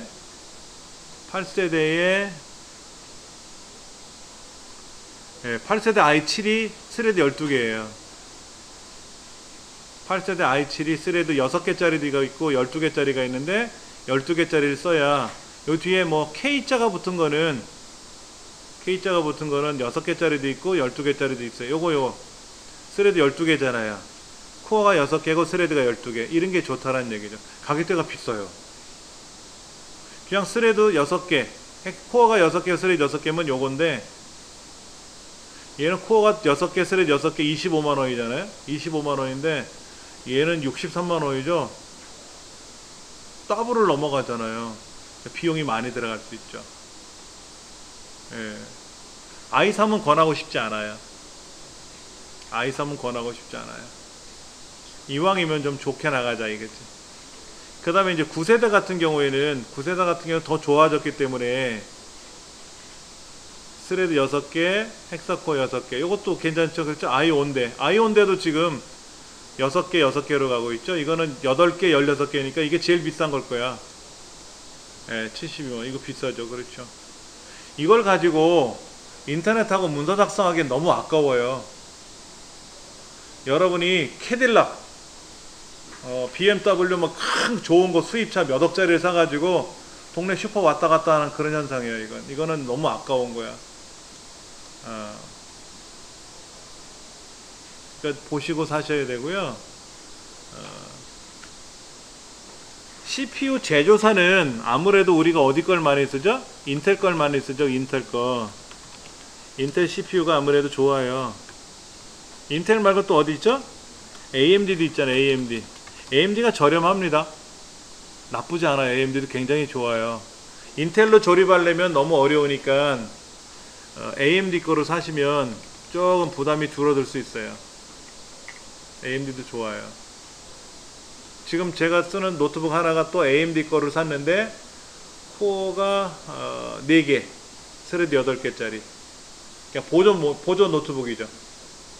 게임하는 용도가 아니라 문서 작성하고 컴퓨터 관리하고 뭐 이런 것들은 충분히 50만원 정도에 샀어요. 업그레이드 다 해가지고. 메모리 8기가에 SSD 256기가에 하드 1테라짜리 붙여가지고 굉장히 좋아요. 5만원 정도였어요. 업그레이드 다 해가지고. 그러면 그거로 포토샵하고 이런데 전혀 지장 없어요. 영상 편집하는데 단순히 게임 용도가 아닌 이상은 다 되는 거예요. 아무래도 인텔은 9세대까지 갔잖아요. AMD는 세대가 많이 발전 안 했거든요. 라이젠 3세대면 최근 거예요. 최근 거. 근데 굉장히 옥타코어 스레드 16개인데 40만원이에요. 인텔 같은 벌써 한 80만원 가는데 7, 80만원 가는데 성능형? 좋죠. AMD가. 여러분들 대우 냉장고하고 삼성 냉장고하고 어때요? 대우 관계자분이 들으시면 화낼지 몰라도 우리 삼성 거 많이 쓰잖아요. LG 거. 이유가 뭐예요? 이뻐. 그리고 많이 들어봤고 때깔이 좋아. 성능은 어때요? 어차피 똑같잖아요. 에어컨은. 냉장고는, 선풍기는, 김치냉장고 똑같잖아요. 성능이. 뭐 특별히 거기 가면 뭐 죽었다 깨어날 정도로 맛있어지는 건 아니잖아요. 그런데 김치냉장고는 딤체 원체 유명해졌으니까 딤체. 그 다음에 뭐 또 가전제품들은 LG나 삼성 걸 쓰죠. 대우 건 되게 싸요.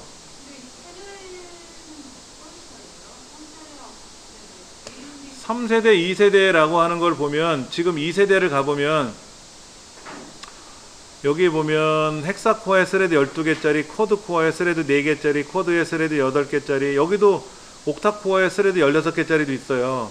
그런데 이제 뭐가 발전되냐면요, 그 캐시 메모리라든지 그 다음에 이제 안에 들어가는 그 CPU의 속도라든지 그 다음에 정밀도, 얼마나 정밀하게 개발이 됐냐 이거지.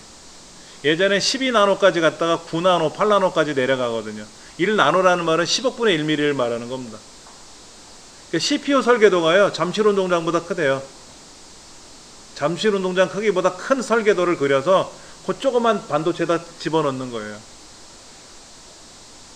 그러니까 3세대 같으면 더 성능이 좋아졌다는 얘기죠. 가면 갈수록 더 좋아진다는 얘기. 이제 4세대가 나오면 어떨까요? 뭐 3세대 나온 지 얼마 안 됐으니까 뭐 계속해서 더 발전. 이거는 코어가 12개짜리잖아요.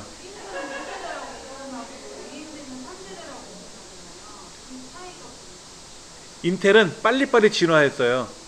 인텔은 빨리 진화해서 9세대까지 간 거고요. AMD는 세대를 이렇게 빨리 이렇게 진화를 안 했어요. 그렇다고 나쁜 건 아니고 원체 성능이 좋아요. 그렇죠. 인텔은 많이 유명하잖아요. 그러니까 조금씩 바꿔줘야 돼요. 조금씩 바꿔줘야 돼요. AMD는 그렇게 안 해도 매니아들은 다 AMD 써요. 근데 여기 지금 AMD 거 중에 이거 있어요. 옥타코어 16인데 스레드. 이거는 12코어에 스레드 24개거든요. 61만 2천 원이죠. 엄청나게 저렴하잖아요. 아까 제가 옥타코어 같은 경우는 옥타코어의 스레드 16개 같으면 어마어마한 컴퓨터예요. 인텔 거에서는 제일 상향이 높은 거죠. 여기 보니까는 스레드 코어가 12개잖아요. 8개가 아니라 12개거든. 스레드는 24개죠. 어마어마한 거죠. 이런 거로 딱 컴퓨터를 조립해버리면 뭐 어마무시하다고 해야 되나? 예, 최강이지, 최강. 이제 3세대가 나온 지가 얼마 안 돼서 다양하지는 않아요. 다양하지는 않은데 일단 뭐 제일 비싼 거는 60만원대 뭐 이렇게 나가는 것 같고요. 이렇게 65만원대. 멀티팩은 뭔지 모르겠네. 찾아봐야 돼. 정품은 61만원 정도 되고요. 제가 이제 노트북을 인텔 거를 사는 바람에 AMD를 안 한 건데 대탑을 조립한다 그러면 당연히 얘를 낄 거예요. 얘를 껴가지고 뭐 어마어마하게 쓰면 되죠. 예. 쉽게 말하면 코어가 12개라는 말은 12개 통이니까 12대가 돌아간다고 생각해보세요. 12개가 심장 12개짜리가 뛴다고 생각해보세요. 그런데 각각 얘가 양팔에 짐을 지고 막 뛰어다니는 거야. 24가지를 동시에 일을 하는 거죠. 여러분 컴퓨터를 실행하면 인터넷 실행하고 엑셀 실행하고 뭐 실행하잖아요. 그렇죠? 근데 인터넷도 지금 여러 개를 실행해 놓으면 어떻게 돼요? 인터넷도 여러 개를 실행해 놓으면 걔도 일이 많아지는 거 아닙니까? 그러니까 코어가 높아야 돼요. 코어가 높고 스레드가 많아야만이 원활히 다 일을 하는 거예요. 요런 것도 이제 감안해 봐야 되겠죠. 오버클럭은 뭡니까? 오버클럭은 본인 속도가 있어. 본인 속도보다 기기의 본연의 속도가 있단 말이에요. 처리 속도보다 더 빠르게 향상시키는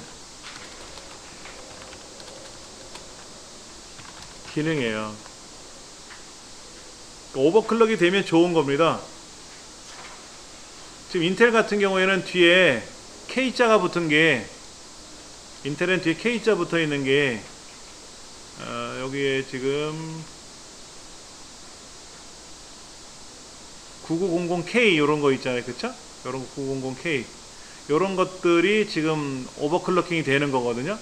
K자가 붙은 게, K자 붙은 건 오버클럭이 되니까는 지금 처리 속도가 3.7기가인데 여기 3.7기가라고 되어 있거든요.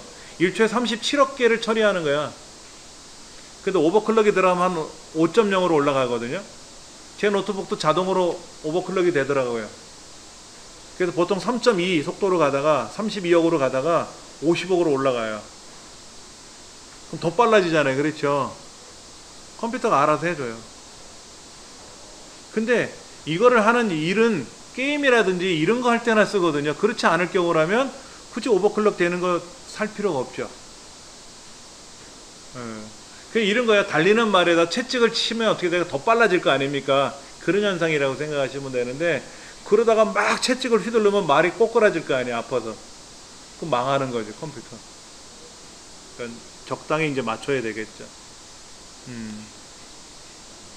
오버클럭이 되면 좋은데 오버클럭 안 돼도 뭐 상관없습니다.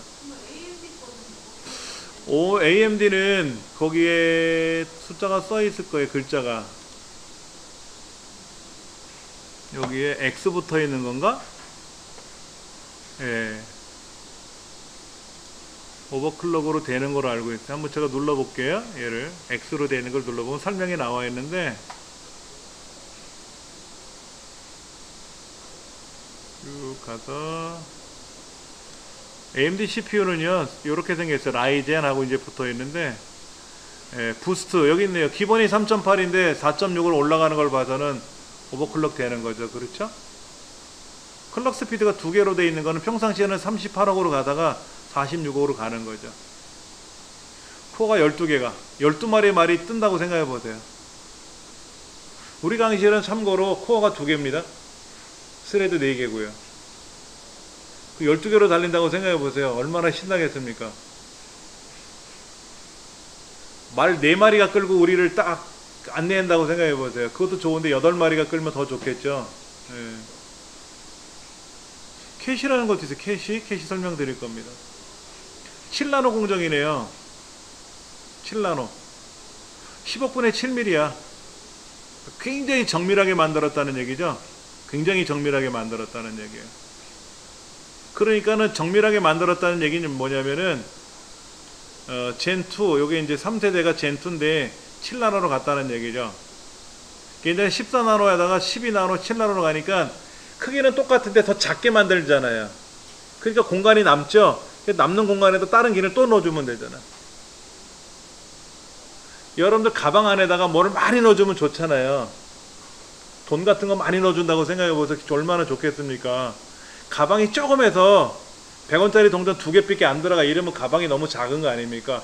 근데 50억도 들어간다고 생각해보세요. 그런데 돈이 크면 못 들어가지만 돈을 작게 만들면 어떻게 될까요? 100억도 들어가겠죠. 작게 만드는 게 작게. 성능은 똑같은데 작아져. 그러니까 많이 집어넣을 수 있잖아요. 똑같은 부피 안에 성능이 더 업그레이드가 되는 거죠. 그 이제 나노 공정이라고 하는데 이렇게 7나노밀리미터로 적용을 했대요. 아직 인텔은 그렇게 안 들어갔어요. 게임 같은 거 한다든지 할 때 뭐 좋겠고, 뭐 이 배틀그라운드도 이제 라이젠으로 해라, 뭐 21% 빨라졌대. 평상시 하는 것보다 훨씬 빨라졌고, 뭐 이런 거. 그러니까는 주로 이런 것들은 게임이라든지 이런 용도로 쓰는 그거죠. 그렇지 않을 거라면 굳이 이렇게 비싼 걸 살 필요 없는 거죠. 캐시 메모리가 이렇게. 여기 보면은 캐시 메모리란 말이 나와요. 캐시 메모리. 캐시 메모리는 뭐냐면 CPU와 주 기억 장치의 속도 차이를 보완하기 위한 시스템 메모리예요. CPU가 빨라요. 아까 뭐 3.7기가 4.8기가로 간다 그랬잖아요. 근데 메모리 같은 경우는 2.4기가 이렇게밖에 안 되거든요. 그나마 메모리가 좋으니까 2분의 1 차이가 나는 거지. 우리 강의실 같은 경우는 한 5분의 1 차이 나요. CPU보다 메모리가 느려 많이. 그러면 CPU가 명령을 걸어야 주기억 장치가 일을 한다 그랬잖아요. 모든 작업은 주기억 장치가 한다 그랬지 않습니까? 근데 주기억 장치가 느리니까 어때요? 일 시키면 더딘 거지. 그리고 일을 시키려면 전달을 해야 되잖아. CPU가 받아쓰기 하듯이 막 불러주면 어떻게 될까요? 빠르게 전달하면 학생들이 못 받아 적으니까, 본래 받아쓰기는 우리말을 잘 쓰느냐도 있지만 빨리 기억을 시키느냐 그거를 물어보는 거거든요. 근데 천천히 물어보니까 글 쓰는 시험만 하는 거지. 본래는 쫙 불러주고 말아야 돼. 그 머릿속에 그걸 기억시켰다가 꺼내서 써야 되는 거죠. 그게 받아쓰기의 원칙이었지. 그러니까는 빠르게 전달하면 학생들이 천천히, 기억이 안 되니까 천천히 불러주세요 라고 하고 다시 불러주세요 라고 하잖아요. 그래서 선생님이 지금 빨리 이거를 전달해주고 다른 일을 해야 되는데 학생들이 못 받아 적으니까 천천히 불러주는 바람에 선생님이 할 일이 늦어지는 거죠. CPU가 선생님 역할이라고 생각하면 돼요. 그때 캐시 메모리라는 거를 하나 둬서 이 캐시 메모리한테 전달을 하는 거예요. 그러니까 CPU가 캐시 메모리에 전달을 하고, 그럼 CPU는 자기 작업을 하러 가고, 이때 캐시 메모리가 메모리에게 이제 캐시 메모리 주기억 장치죠. 주기억 장치 메모리한테 전달받은 명령을 전달시키는 거죠. 그러면 CPU는 CPU의 일을 하고 메모리대로 일할 거 아닙니까? 중간에 역할을 해준 애가 캐시 메모리니까. 과거에는 캐시 메모리를 메인보드에 장착을 했지만 지금은 CPU 내에 존재한다. 그러니까 캐시 메모리를 높은 거를 사려면 비싼 거예요. 그러니까 당연히 캐시 메모리 때문에 비싸요. 성능이 좋은 CPU는 캐시 메모리도 좋아요. 그러니까 성능도 좋아졌고 캐시 메모리 용량도 늘어났기 때문에 아무래도 CPU 가격이 더 올라가는 셈이죠. 그러니까 여러분이 조립하실 때는 캐시 메모리가 아무래도 용량이 큰 걸 써야 되는데, 보통 아까 그 라이젠 3 그게 70메가라고 했잖아요. 70메가. 우리 강의실 게 3메가 될 거예요. 3메가. 요즘 새로 나오는 컴퓨터도 인텔 거는 한 6메가, 8메가 이렇게 나와요. 근데 라이젠 얘는 70메가라고 한 걸 봐서는 게임 캐시만 빨라 굉장히 많은 거죠. 그렇죠? 엄청나게 많은 겁니다. 어떤 걸 쓰실지는 여러분이 선택하셔야 되는데, 그렇게 보시면 되죠. 근데 얘는 물리적으로 존재하는 메모리예요. 가상 메모리라고 보통 우리가 불리우는 거는 보조기억 장치를 주기억 장치처럼 빌려 쓰는 걸 가상 메모리라고 하는데, 얘는 CPU 내에 있는 메모리를 CPU가 주기억 장치 전달용으로 대신 쓰는 거기 때문에 가상 메모리라고 부르기에는 조금 이상하지 않을까 하는 거죠. 실제 존재하는 메모리니까. 실제 존재하는 메모리니까. 근데 CPU를 보시면 아시겠지만 인텔 거를 클릭하면 인텔 거는 캐시 메모리가 여기 나와요. 9메가. 여기 9메가. 12메가. 비싸네. 그렇죠? 12메가, 9메가. 9세대는 좀 많은 16메가 또 올라왔네. 이게 가장 비싼 것 같은데 16메가예요. 6메가. 그 다음에 8세대 같은 경우에는 아주 저렴한 CPU 같은 경우에는 8메가. 요거는 2메가. 셀러론이라는 거 2메가. 되게 저렴하죠? 그렇죠? 되게 저렴해요. 듀얼코어예요. 듀얼코어. 말이 8세대지 쉽게 말하면 경운기 같은 거야. 모터 달린 경운기. 예. 그래도 이거 가지고 뭐 작업하는데 전혀 지장 없어요. 그래픽 작업 같은 건 하지 마시고 문서 작성하는 데는 탁월하지 뭐. 그래서 사무실에서 컴퓨터를 이제 조립을 하게 되잖아요. 그러면 이런 CPU가 들어가는 거예요. 그러면 컴퓨터 한 대 조립하는데 본체 가격으로 20만 5만 원이면 충분해요. 요런 거로. 사무실에서 게임하는 거 아니니까. 예. 근데 이제 편집자가 있을 거 아닙니까? 그래픽 작업도 해야 되는 사람은 좀 더 좋은 거를 써야 되겠지. 금액이 그렇게 되는 거예요. 달라지는 거죠. 페이지 넘겨보시면 멀티태스킹이 필요 없는 듀얼 코어, 뭐 유리한 멀티코어 CPU, 이거는 아주 옛날 얘기를 하는 거고요. 지금 여기 115페이지 중간 그림에 보시면은 코어 i7 익스트림이라고 해서 코어가 8개, 스레드가 16개짜리가 나와 있는데, 이거는 지금 뭐 많이 떨어지죠. 이건 4세대, 5세대인데 지금 9세대까지 나와 있으니까 이 책하고는 이제 차이가 많이 갭이 나죠.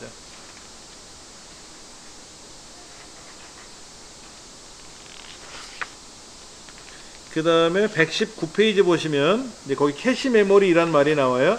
캐시 메모리. CPU 처리 속도와 메모리 처리 속도 차이를 보완하기 위한 완충 메모리다. 이런 얘기죠. 굉장히 중요한 내용인데 컴퓨터 관련 자격증 시험에, 필기 시험에는 이게 나와요. 많이. 캐시 메모리의 역할. 그러니까는 여러분이 컴퓨터를 조립할 때 제일 먼저 중요시 여기는 거는 CPU를 먼저 선택하셔야 돼요. 메인보드를 골라버리면 메인보드의 소켓에 따라서 CPU가 바뀌니까 나는 인텔 거를 쓰겠다, AMD를 쓰겠다.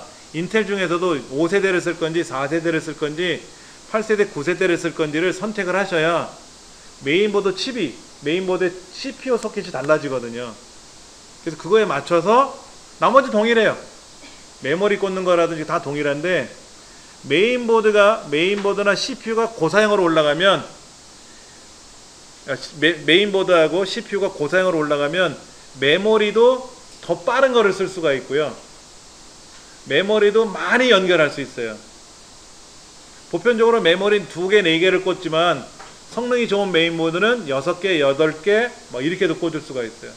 메모리를 8개를 꽂으면 4배로 빨라집니다. 4배로 속도가. 메모리를 2개 꽂으면 2배, 4개를 꽂으면 2배.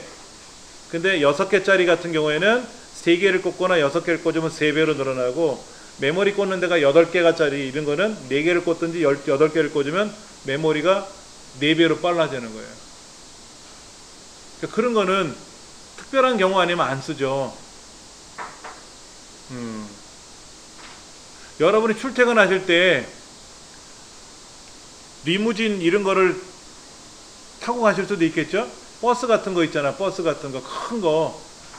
그 캠핑카 같은 거 있잖아요. 그런 거로 다니시는 분도 있잖아. 생활을. 근데 고속버스 같은 거를 내가 딱 하나 사가지고 나 혼자 타고 다니기에 쾌적한 건 있겠지만 비용이 많이 들잖아. 전기요금도 그렇고. 가스요금, 기름값도 많이 들고. CPU도요, 성능이 좋으면 전기요금이 많이 나와요. 많이 나와요. 잠깐 볼까요? 여기 지금 얘는 54W라고 되어 있고요. 54W. 아까 저렴한 거 얘는 54W인데 비싼 거 얘는 95W 나와요. 95W. 그리고 아까 라이젠 3세대 것 중에 좋은 거 있었다 그랬잖아요. 그렇죠? 얘는 105W 나와요. 전기요금이. 형광등 하나 보통 60W 들어가잖아요. 형광등 하나 켜는데, 그럼 형광등을 2개를 켜놓은 셈이지. 컴퓨터를 계속 켜놓는 이상은 계속 전기가 소모되는 거죠. 그렇죠. 65W짜리가 있고 95W짜리가 있고 105W짜리가 있는데, 이런 거를 성능 좋은 걸 쓰면 아무래도 전기가 많이 돌아가요. 그런 것도 감안하셔야 되고, 그러니까 인텔 거를 하실지 AMD 거를 하실지 먼저 고르시고, 오버클럭이 되는 건지를 고르시고, 오버클럭이 상관없으면 안 하셔도 되고, 비싸니까. 그 다음에 이제 그거를 이제 CPU를 골랐으니까 그 CPU에 맞는 메인보드를 찾아야지. 용산에 나가서 여러분이 제일 먼저 CPU는 뭐로 할 건지, 메인보드를 어떻게, 거기에 따라서 메인보드가 들어가야 되니까. 근데 메인보드는 보편적으로 비싼 거 싼 게 있는데, 굳이 비싼 거 많이 꽂을 수 있는 거 살 필요 없잖아요. 그러니까 5, 6만원, 6만원, 7만원짜리도 써도 충분하고, 메모리 슬롯은 4개짜리면 되니까 그렇게 해서 거기다 키보드, 마우스, USB 다 꽂을 수 있으니까 그렇게 해서 하시면 되고, 그렇게 하시면 이 책에 나와 있는 대로 여러분이 다시 한번 쭉 훑어보셔야 돼요. 대신에 책에 있는 거를 제가 다 설명을 못 드렸으니까 여러분들이 좀 훑어보시고, 130쪽까지 제가 이제 설명을 드린 셈인데, 조립하는 거는 뭐 나중 문제고요. 일단은 여기까지만 설명을 드리도록 할 겁니다. 여러분들이 보시고 작업을 하셔야 될 거예요. 오늘은 여기까지 해서 마무리 짓겠습니다.